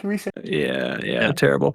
But we made so much money. We made so much materials, constantly trading down mats, and by the end of it was, well, the end is the exciting part, because it comes down to this moment where we're coming into the final hours, and it actually started to look like we were going to approach silver, and then eventually that we were going to approach gold. And I think the way the math worked out, you know, we were so close to missing gold at the very end that to win it was like the value of one Cyclops to a wing or something like that. It was like 8 million. Yeah, it was like almost nothing. Within 8 million, we was the margin we won by, which means like, now we did some of us did massive numbers over those 60 days, right? But there are some people who weren't into Thargoid combat, and they just turned up and participated in a few. But everybody who killed anything, a Cyclops or bigger, it all counted. So pretty amazing. You can't plan that.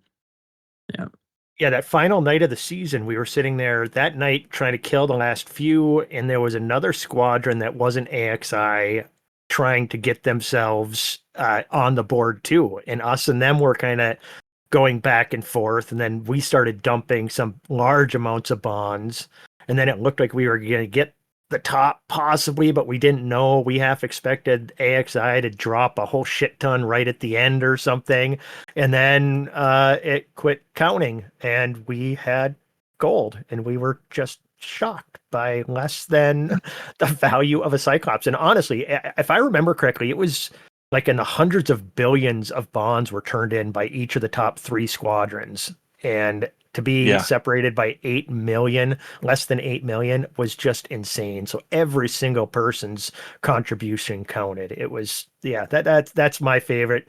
You know, there's been a lot of team, group memories like that, or the night, Quasi, I like to mention that night. That was funny as hell. He's super new, and all of a sudden he says in chat, it's like, what does a hollow triangle mean? And we're like, where are you? And we all go running and just blow up some fool who was pulling a noob, things like that. But nothing beats, DS1, 2, and 3, obviously. DS2 with, Evelyn's Light. I know we've already covered that, but I just thought I'd mention that too. All of those were great, but oops, all gold was the best.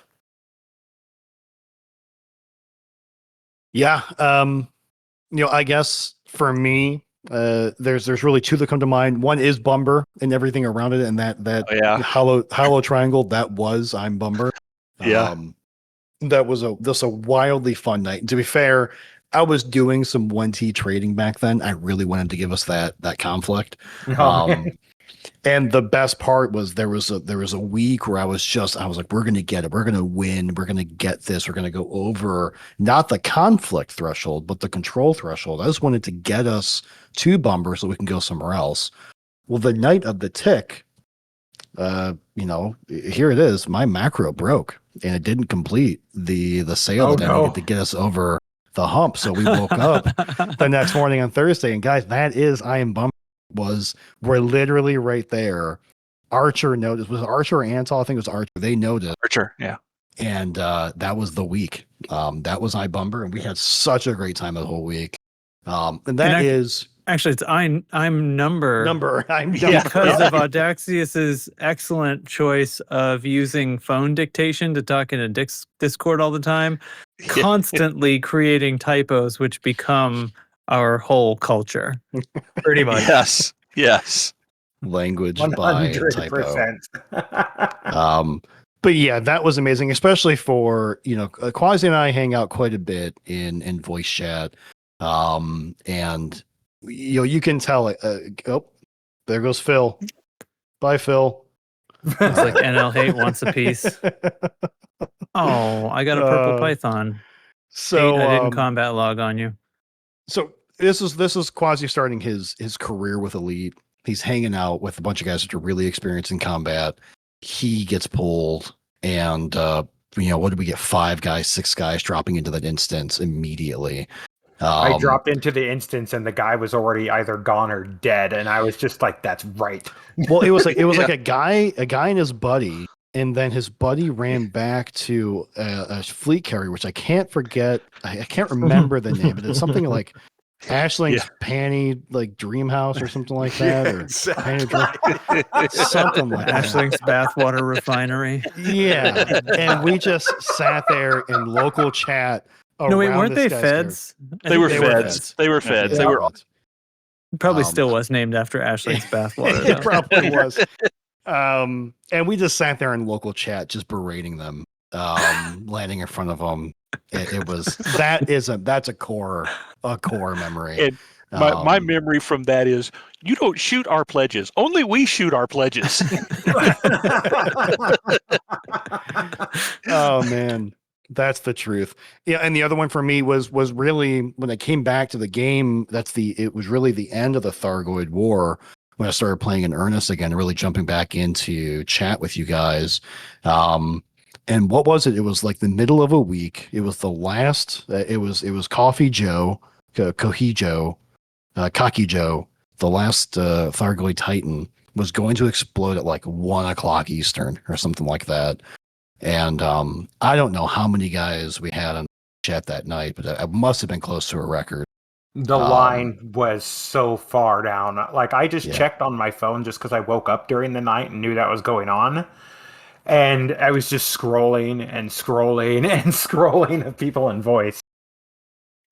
That's just another opportunity. It's proof that FDev can do great things with more than a wing of people if we can fit into an instance. Because that was literally, we all experienced the exact same thing at the same time, the explosion of that Thargoid Titan. And it was magnificent. I really hope Earth was going to blow up, but that didn't happen. But the memory was still there. It was great. So how about the AX night that we discovered that Audaxius had never landed his Anaconda without the use of a docking computer? So Hazres mining night. There I was in my Cobra 5 flying combat air patrol for these miners. And Audaxius, I don't know if you know this, he always brings a docking computer. Always. He does not want to have to park that gigantic ship by Such a hand. prima I don't donna. blame him. But something about that docking computer just didn't sit right with me. So I blew it up. And then we all watched him. He had about 50% hull left by the time I managed to kill it. In my his Type defense, 10. he was rolling the Type 10 so that I'd miss the docking computer, which just caused him more hull damage, frankly. So then he had 50% hull. He had returned fire on me at some point, so he had a bounty. Oh, because I think I tricked him to shooting me first. That's the deal was. So he was wanted, and he needed to get into the station with his full Type 10 mining hull with no docking computer, which apparently he'd never landed that thing without a computer before. And he had 50% hull. He did a great job, but he did panic for like 10 minutes first. I remember being at the station as he's headed at the toast rack, and I can just like imagine plates just coming off the back of it still from the damage. And I like right when he was about to touch down, somebody snuck their ship right under him. I wonder who that was. Who was that? Oblivious. Ooh, who would do that? Who would do that? Dastardly. That's goaltending. That's so good. It's a foul.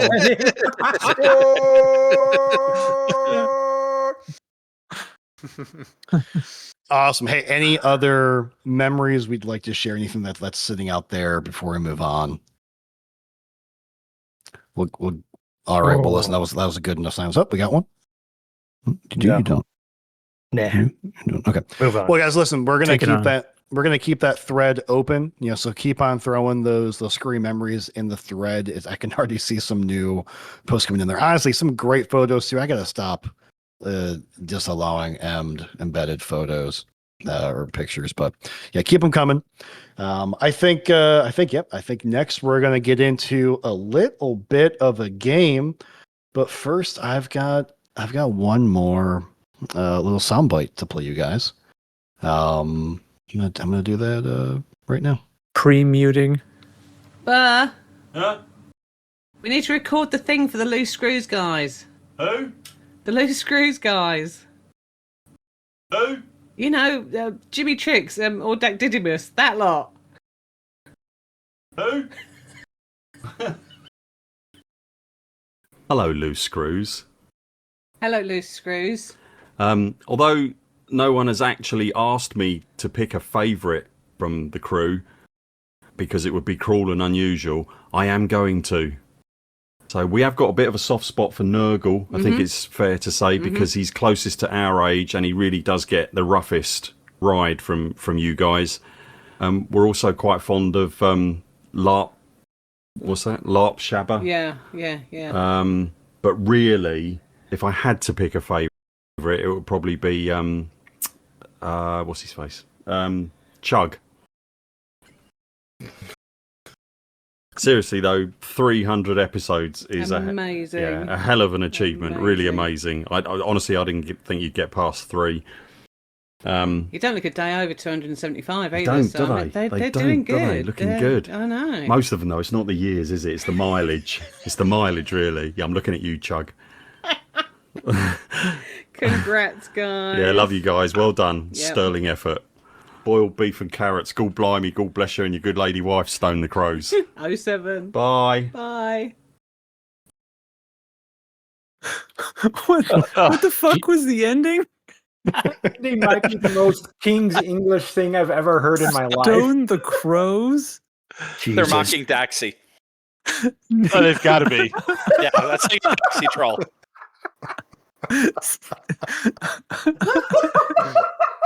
Chug. Guys. Chug. Definitely not. Yeah, sorry, Chug's your name now, dude. T. Yeah, there's no. I mean, T still sucks. That was nice of you guys, but I'm just gonna throw that out there. Appreciate that. That's good stuff. And I am Chug now, ain't I? God damn it. And Burr and Reedy, thank you for standing up for me. Yes, I do catch hell. Hashtag thanks, man. Hashtag thanks, man. Yeah, just a quick shout to Burr and Reenie for that. Reenie was the first person I reached out to, putting this set together. And then that same day reached out to pretty much everybody else. Reenie got back to me pretty much in like half an hour as Burr and her were doing the event. And they then got back to me with their audio clip like 2 hours later. So those guys are just the greatest. Everybody that Galnet and the Burst, thank you so much. Honestly, that's it was really cool. So really appreciate that. Yeah, consummate professionals, unlike us. Honestly, what would we even do if somebody reached out and said, "Can you make something?" We'd just make Jiminy Tricks do something, right? Jiminy Tricks. Jiminy Tricks. Jiminy Tricks. Wait, was that supposed to be me? I'm sorry. Yes. I don't think I realized that was supposed to be me. Wow. Oh yeah. Ow. Just larked your way into a joke. We all got it. You have got to name one of your ships that now, Trax. Jiminy Yes. Tricks. Yes. Is that going to be the new name for this Corsair? All right, hold on. Yeah. It That did is take me a awesome. second listen. Oh my god, fantastic! All right, well, listen, Nurgle. I think you're on, buddy. I think it's time for the first edition of Chig or Fiction. So Jesus we're Christ. going to play a little game. It's called Chig or Fiction. So I have 3 quotes that were all aired on this fine, professional, pasteurized podcast product. 2 of them came out of Chig's pie hole. 1 of them did not. It is your job to tell me which one is the fiction. Okay? Are we looking for the chat to get involved here? Yes, I've already I shared it in the chat, and I have put them in the show notes. I'm going to go ahead and read them, and then this is how we're going to proceed. I am going to go one at a time through my fellow commanders and let you cuss, discuss, do whatever, and then pick which one you think is fiction, and then at the end we'll do the reveal. We're going to have Trax go first because I know Trax listens to the same podcast that I'm lifting this skit from, and he knows how to play this game, and he can be an example I thought for you'd everybody. have me go last. I No, misunderstood. Chig is going last. Chig course. is going last. So, all right. So here we go. Quote number 1. It's god awful. It's worth the price of admission. Quote number 2. I'm going to take a piss. Keep talking. Quote number 3. We could just do a whole show about octopus. So, this is really hard. So, Trax, you're up first. Which one is Chig, or which one is the fiction? Okay, hold on. I was just changing my name in Discord. All right.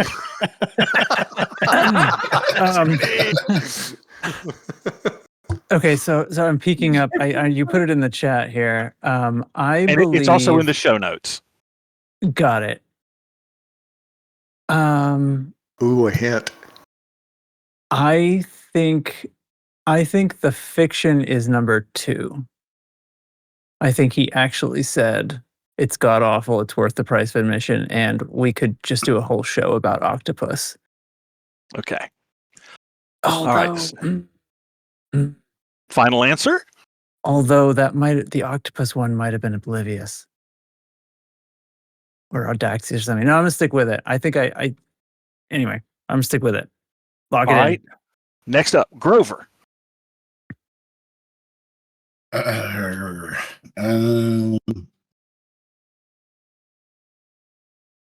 He could have said all 3 of them, to be honest. That means I've done my job well. Yes, you have. I'm going to say he didn't say we could just do a show about octopus. All right. Thinks it's number 3. Let's see. Next up, we've got Lark Shadow. I think it's 3, but I'm going to say 2 and lock it in because I want that one to be true the most. You want that one to be the fiction. Okay. Next, Blooming Wind. I'm going to go with octopus. Blooming Wind is going to go with octopus. Right, next up, Baromir. I've been trying to say these in Chug's voice, in my head, this whole time, and I don't want to be like the guy that agrees with everybody else, but it seems like It's god awful. It's worth the price of admission. That seems like something Chig would say because he's kind of a jerk. I gotta take a piss. Keep talking. That just seems like an Audacious quote, but I mean, sure.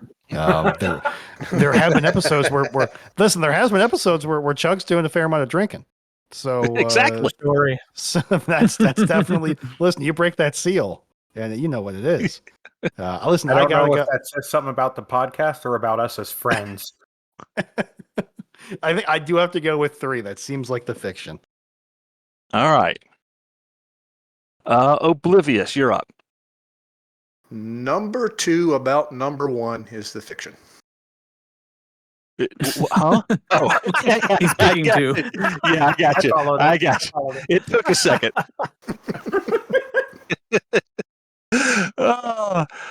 Hate. What do you think? If Hate is even still with us. I 3. forgot I was muted. There he is. It was that last video. It was really funny. I know the first one is definitely about the coolest kids play. Or cats. And I definitely like the moment I read it, I was like, oh yeah, I remember Chase saying that. And I put in the chat window too.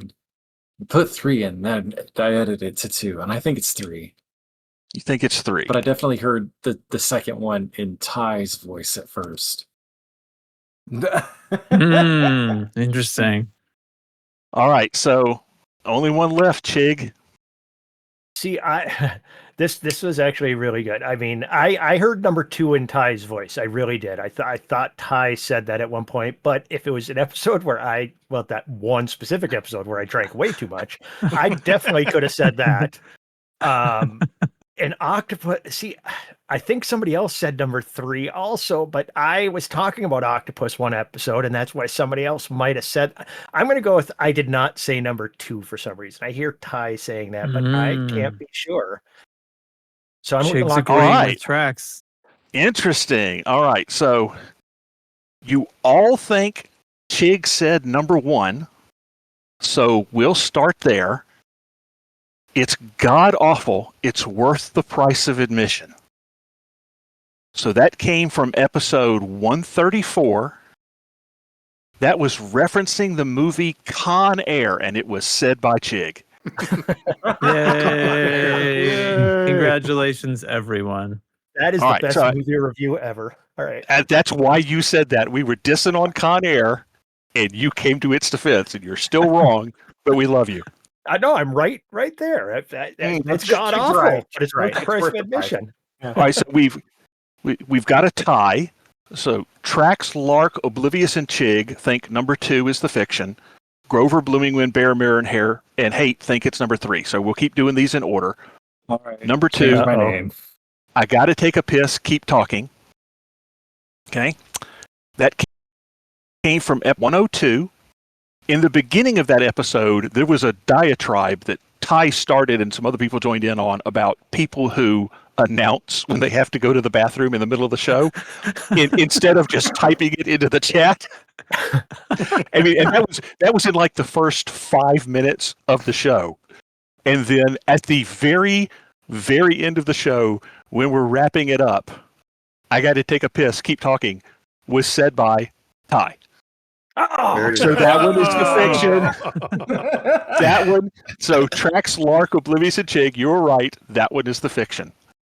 Now, number 3, we could do a whole show about octopus. Sorry, Grover, Bloomingwind, Bear, Mirror, and Hate. That came from the intro to episode 200, so before we actually rolled the intro music, and that was actually Chig. Wow. Fake news. All right, so you want to do a bonus one? Yeah. How do we do this? So here, I'm just going to throw it out there for discussion. So let's see, where's a good one? All right, here's the one. I got the kill shot by rear-ending the cloaca of an inner. Do you want to know who I think said that? Who? Wasn't me. Me. It was not you. It was not me. Okay. Drax, I thought that was either you or me. It was, So- I'll give you a hint. Mark. It's not anybody who's in the chat right now. Or It's on the speaking chat, the speaking part. Bork bits. auto speak. It was not Bork. Was it Volt? Oh God, no, it wasn't Volt. Oh, you're right. Volt's innocent. My bad. That was our one and only Mr. Conander Indigo, Oh my god. aka Bootron, Ooh. in episode 200. Wow. Same episode. And Nice. Monoboob. Wow. Yes, that was Uniboob. Yes, macro There's been some Uniboob. shit said.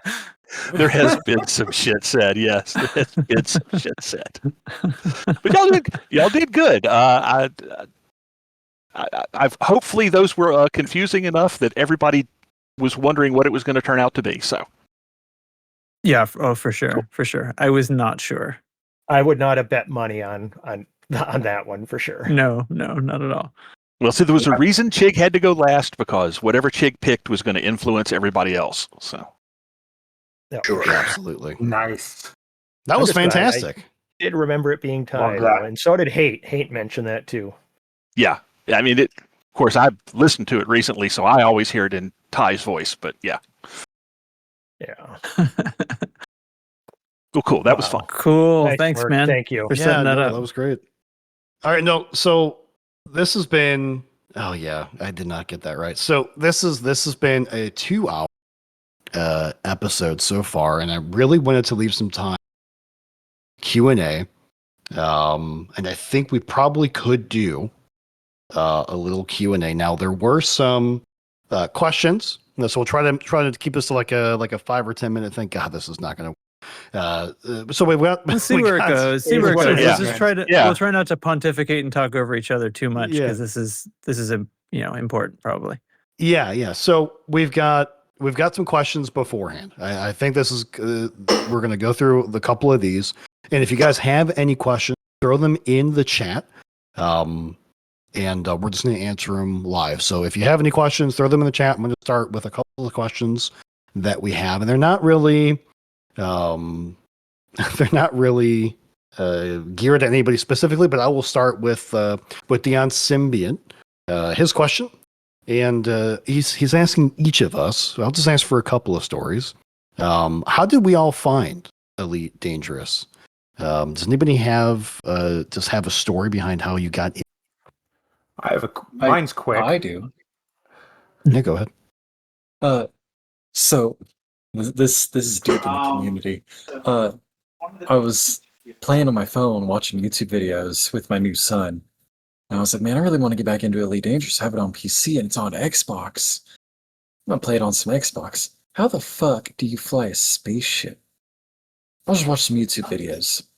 So I watched oh golly, here's a name that hasn't been spoken in a while. Commander Exegius. And he said, this is the only game where you have to entertain yourself while you play. And he was like, I recommend putting on a podcast. And I was like, what the fuck is a podcast?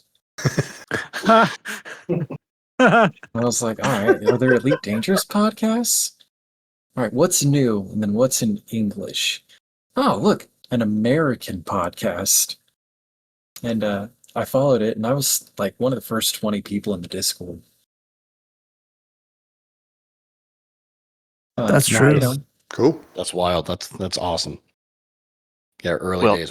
Lark, what about you? You said you had a quick story. How'd you find Elite? I actually was talked into getting Elite during the sale when Horizons very first came out, and it was like the get the season pass blah blah blah thing. That's what I got, and it was through my old D&D group, and the dude that got me into it flew a Mamba at the time, which I thought was just so freaking cool next to my Sidewinder.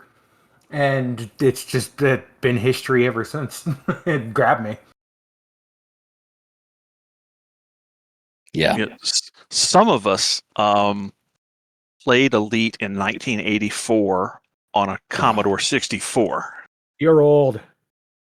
Yeah, I think we've established that. Thanks, man. Yeah, thanks, man. Not a day over 300. And I absolutely loved it then. And Oh, look at the old folks home popping off in the chat. Love it, Roy. Thank you. And at some point in, I don't know, it was pre-COVID, so it was like 2018. I mean, I hadn't even had a PC in years. I had been console gaming and had a little laptop, but hadn't had a desktop, and went ahead and got one. It's like, I know they've got another Elite out. I need to check it out. So I downloaded Elite.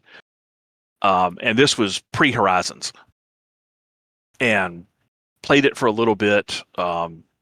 Did what I always do when I get a new video game. I got on the internet and did a lot of research. Did the Road to Riches, got a couple of ships, and did some other things, and then stopped playing because it was just me, and didn't touch it for maybe 6-9 months, and then I'm a voracious podcast listener. I mean, I listen to dozens of different podcasts. I was like, I wonder if there's an Elite Dangerous podcast. And found Lave and found Loose Screws. And, it's an American podcast. Oh, these guys sound pretty fun. And I got back to playing, and I got in the Discord, and the rest is history. And it's been a wild ride.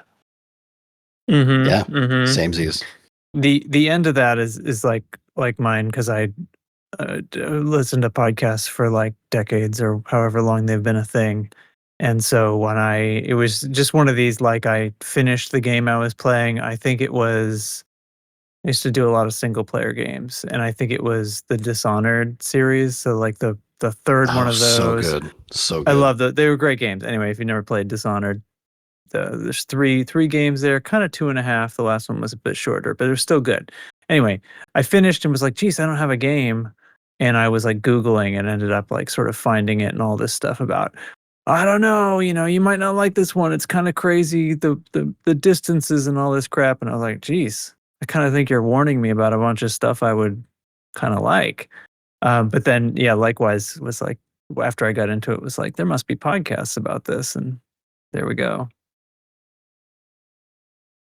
Kind of funny. Were you doing same story for me? I hated to interrupt you there, but I was just going to pop in there. Sure, And I was looking for a game for VR. I had just gotten a VR headset, and this game popped up everywhere, and it's like, what is this? And then saw, 1-to-1 representation of the Milky Way galaxy, 400 billion stars. I'm like, how the fuck are there 400 billion stars? Right. That doesn't even make sense. What the fuck are you talking about? Fuck. So then, I buy the game, put on the VR headset, and then it's like, Jesus. And then, they said they weren't supporting it for Odyssey, but we won't go down that road. But that's how I ended up.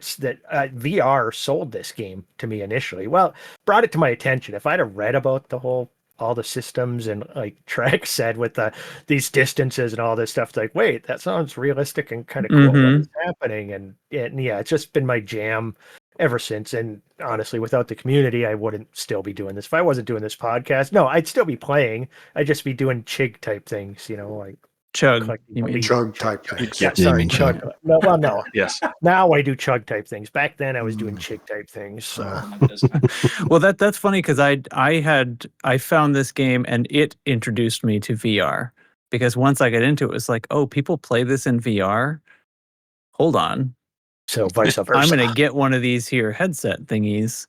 And now, and then, like, it's sort of funny, because I kind of forgotten about it until you said that part of the story. But it was like, I didn't have VR or anything until I got this game. I was like, you can play this in VR. And then I checked it out. And now I basically am not interested in games that aren't played in VR. Nice. Basically changed my life in that sense. I only play VR. Anyway, I'm going to shut up. Someone else go or something. I'm like Nurgle. I played the original Elite on a BBC B or Micro. When I was my mum's a teacher, or was a teacher. So we got to bring home PCs, BBC computers from school in the holidays and weekends and stuff like that. And this game Elite came out and everyone was talking about it. And at the offices who sold and supported all of these things. And so I found it and absolutely loved it, absolutely terrible at it, but it always kind of stuck there. And then I saw the Kickstarter just after it ended. So I pre-ordered it though, missed out on the Kickstarter. When it came out, tried it for about 20 minutes. I've always been into flight sims or space sims. Yeah. Absolutely hated it. What the hell am I doing? I don't know what's going on. Okay, I've managed to land. What do I do now? Put it down. Had a baby, did my master's, and then finally come back to it at the right time. Didn't have a baby because I couldn't get into Elite, but it was a good enough excuse. But it didn't help. Fly the ship. Time to have a baby. Yeah. So, and then I, found the podcast. Went on Distant Screws 1, joined the squad as soon as it was formed, and here I've been kind of popping up now and again ever since. And until I met Grover Kiwi, I didn't even know they had electricity in New Zealand. Go figure. We invented electricity. All right, we've got a couple other questions here in the Q&A, but while we're going to get to that, I think it's going to be this is going to be fun. Everybody right now, if you're listening and you the chat up, go ahead and vote, pick one of your alts. For everybody else, throw in the playtime that you have in Elite Dangerous in the chat, just to see what that looks like. Because I think we've got Single Malt out there. We've got Kruger 5. We got Philip. You're going to make me have to remember how to even find that. No, if you're playing on Steam, it's right on the front page of your Steam game. Do you want this in metric or freedom units? Both. No. Let's get it in freedom units. Oh, well, those are coming through. Is there? God, that's so funny. All right, let's move on. My daughter, 15 minutes. Jesus. Dude, we killed the hell out of her for 15 minutes. All right, here's kind of a deep question for the guys that have been on the podcast for a while now. This is from Roy Cookson. If you look back at the earliest episodes, what part of the show's identity was already there from the start, and what part only revealed itself over time? The craziness was there at the start. Straight up. Yeah, it's the crazy is baked in. It's from the very beginning. The crazy is at the bottom of our spaghetti code. And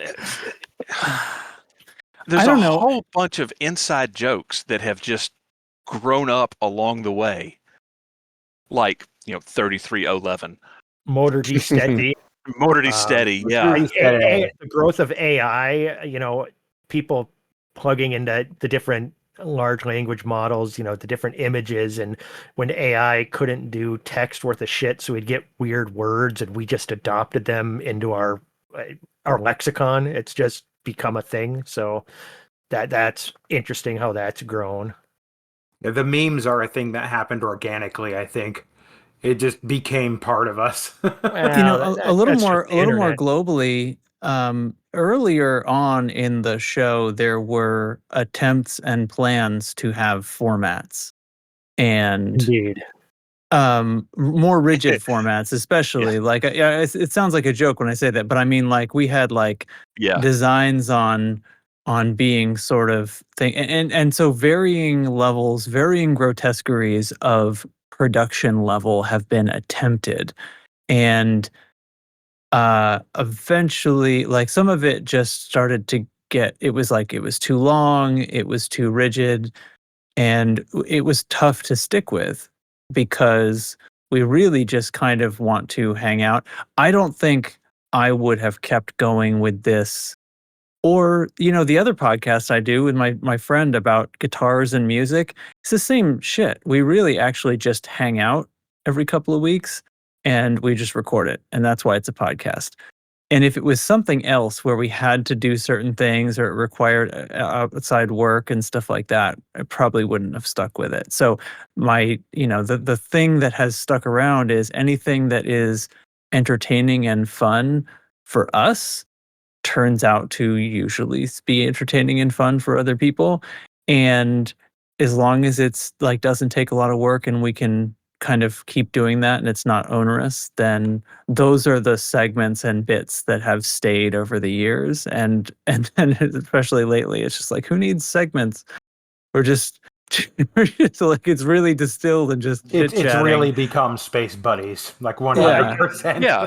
I admire all the newer guys that try to stay on a little bit of task. If me and Trax are on lately, it's just become just blathering from beginning to end. Yeah, We just ramble. I do still keep the notes there, and it's really just to kind of go, yeah, like, oh, right, I was going to talk about this thing, like just to check at the end to see if it was something we touched on. But like, yeah, I just even in the last few where I don't even do the like, what you been doing this week, sort of like, even that level of structure is like, why am I bothering? Like, let's just chit chat, because I really do kind of feel like it's fine, and because I don't know well, I don't know, whatever. There's plenty of stuff that is more rigid and is more, so attempts to take loose screws and make it some kind of like a news production is weird. It's not us. It's not us. Right. And so it's like when you're running down, like, so here's what's going on with the preview of the Type 11.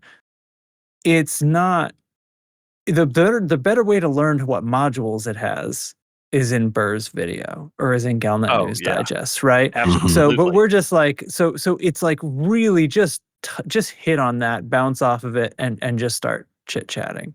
Like, that's the thing. So, hopefully I didn't go off too much, but that's sort of the core of the question, I think. Any attempt to tighten the screws would lose what we are, really. We've done a good job, and I think in the long run, we've been able, I think a lot goes to Trax's personality and mine a little bit. We just have kind of let things be, but we don't let it get stupid. I'm not saying we've chased people off, but people usually get a read of the room and they go with it. Yeah. If it's not for them, they leave. If it is, they stick around, they get it, and it's from there. And that's why our Discord has stayed, from people joining and people leaving, it's pretty consistently about the same. We've reached a certain level, and there's apparently a certain number of people in the world who like this at any given moment. At any given moment, and more people join, some people leave, blah blah blah. One of the running kind of inside jokes in the show is Chig saying, "We have notes," and it's a meme, and it's funny because it kind of encapsulates the whole theme of the show. I mean, yes, we have notes, but we're winging it. Yeah.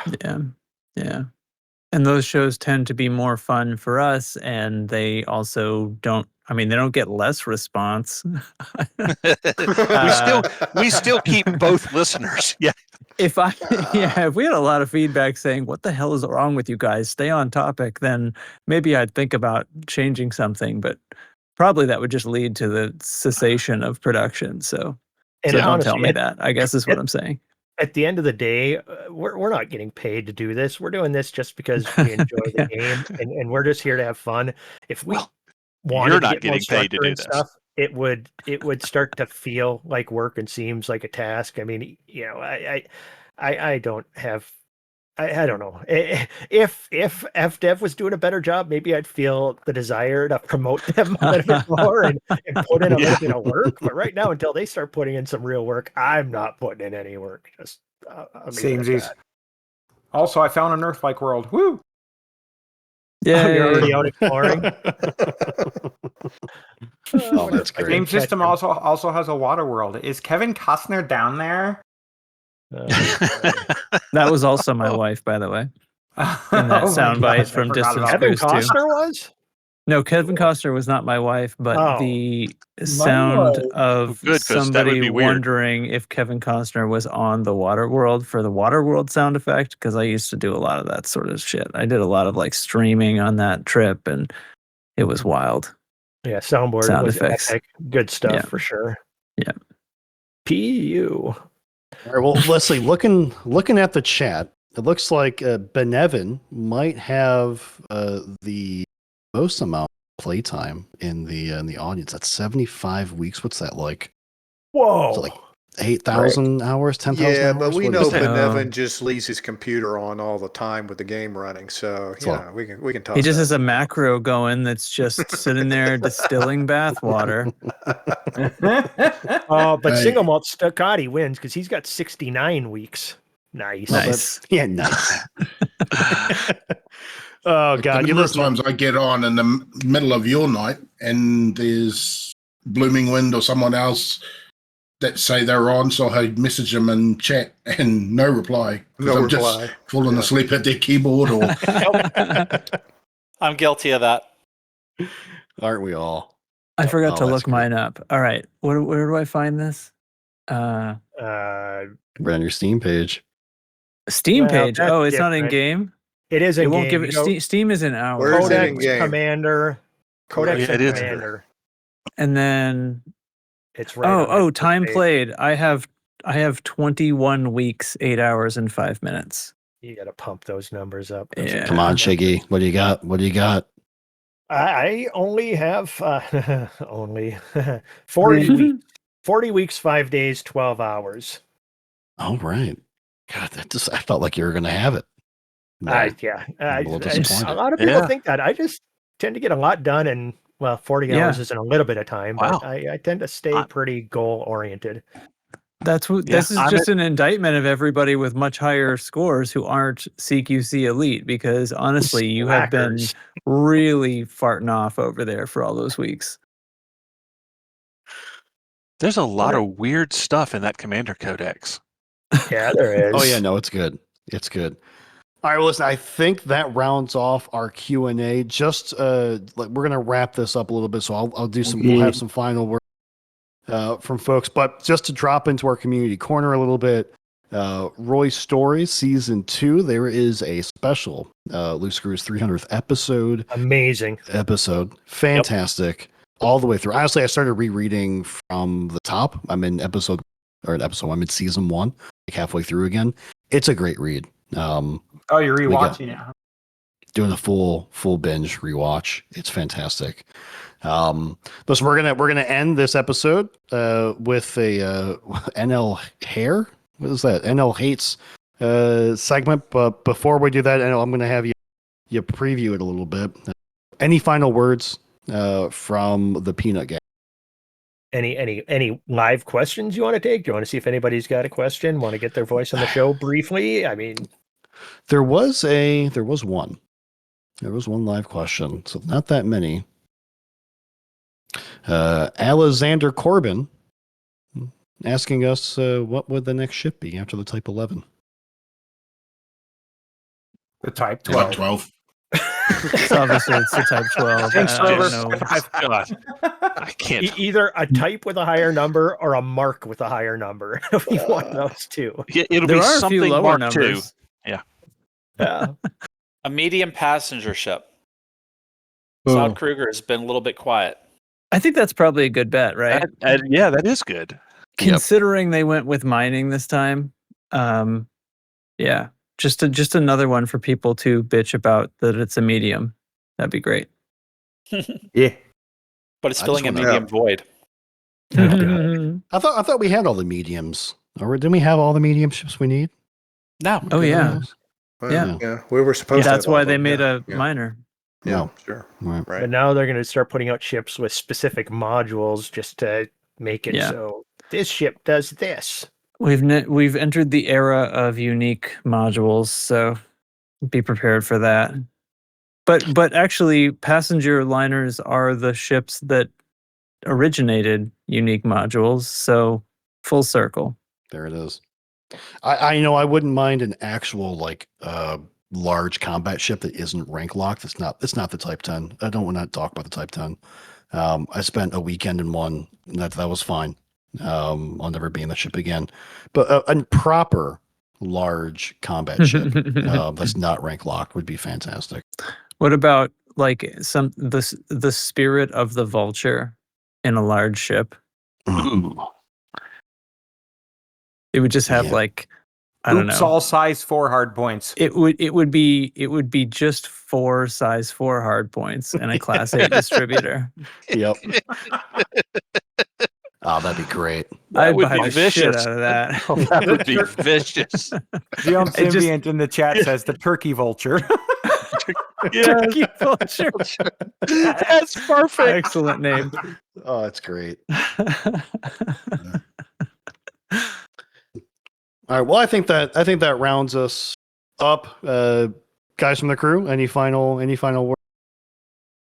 Love this community. Love all y'all. All right, what do you got for us, Hate? Hey, do you want to preview this segment a little bit before we play out? Boy howdy, is there a lot of good whiskey out there? I don't think I've actually talked about Hard Truth High Road Rye. Because golly, what's happening to me? Am I in a commercial now? Yeah, and I'm fucking thirsty. You're not going to get free bourbon out of people watching this, man. That we're not going to get sponsored. Oh, rats. Well, craft singles. Well, if you don't like it, fuck you. There it is. There it is. All right, then. Well, listen, I'm going to play this segment, and I think that's how we're going to wrap this up. So, guys, thanks for showing up. Thanks for coming. We'll be hanging out in the general chat afterwards, and maybe we'll get in. Stop bumping me. Stop it. Thank you. All right, we're going to play this. Me. Bumping more. This is this one. Whatever happened to that big talk about being back and taking over the galaxy? Nice to see you too, robot. I'm not asking for my sake. Honestly, I expected Galnet to be at its normal pace with plot lines and developments. Yeah? About that? It's all been a bunch of CG bullshit. At least, that's what I saw before I said fuck it and quit checking. So, it's not entirely your fault, but you could at least check in once in a while. You're not my mother, and I'm not paying you to be her. Not today, at least. Same time Saturday. Come on, don't be shy. Shut up. I'm not going to pay you in advance, and if you keep this up, I'm talking pay.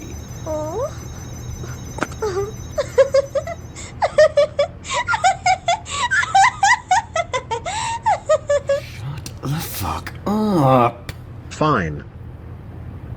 Now, moving on. I do have a lead on an investigation a fellow commander wants me to check out. But odds are it's gonna take a lot of time, and I've been putting it off a while because I don't know enough of what's available to even be worth collecting. I know, kind of a word salad. I just mean I don't know how long it's gonna take for me to get all this shit together. That said, once I do get all the data, and I do mean all of it, I need to dissect it, record my findings, and then compile them all into a neat story for the broadcast. Right now, I'm sitting on at least a few days' work before I've even started, and that's the reason I've been putting it off for so long.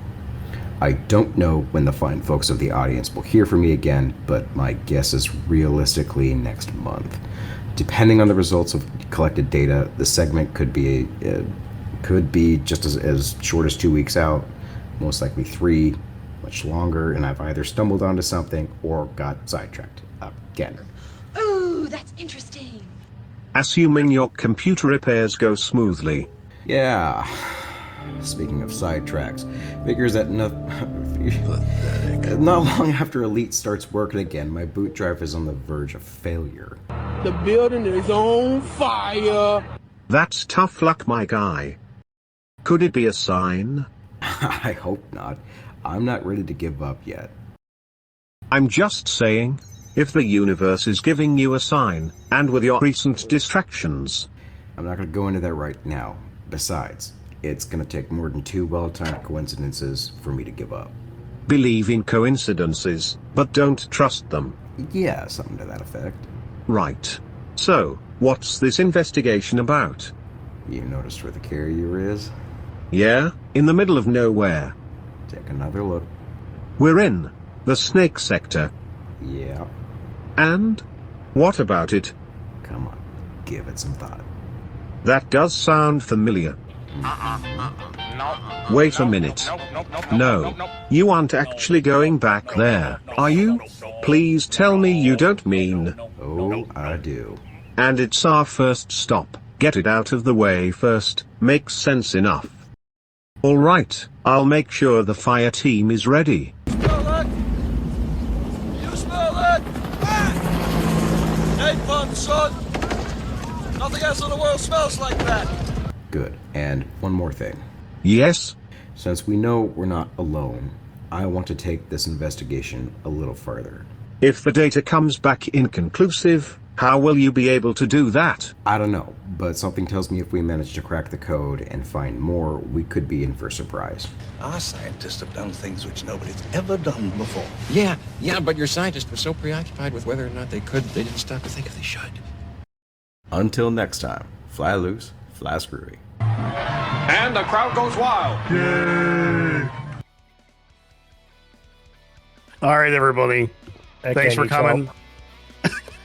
That was amazing. That was awesome. All right, everybody, say goodbye. Bye, everybody. Bye. Bye. Love you. Say goodbye.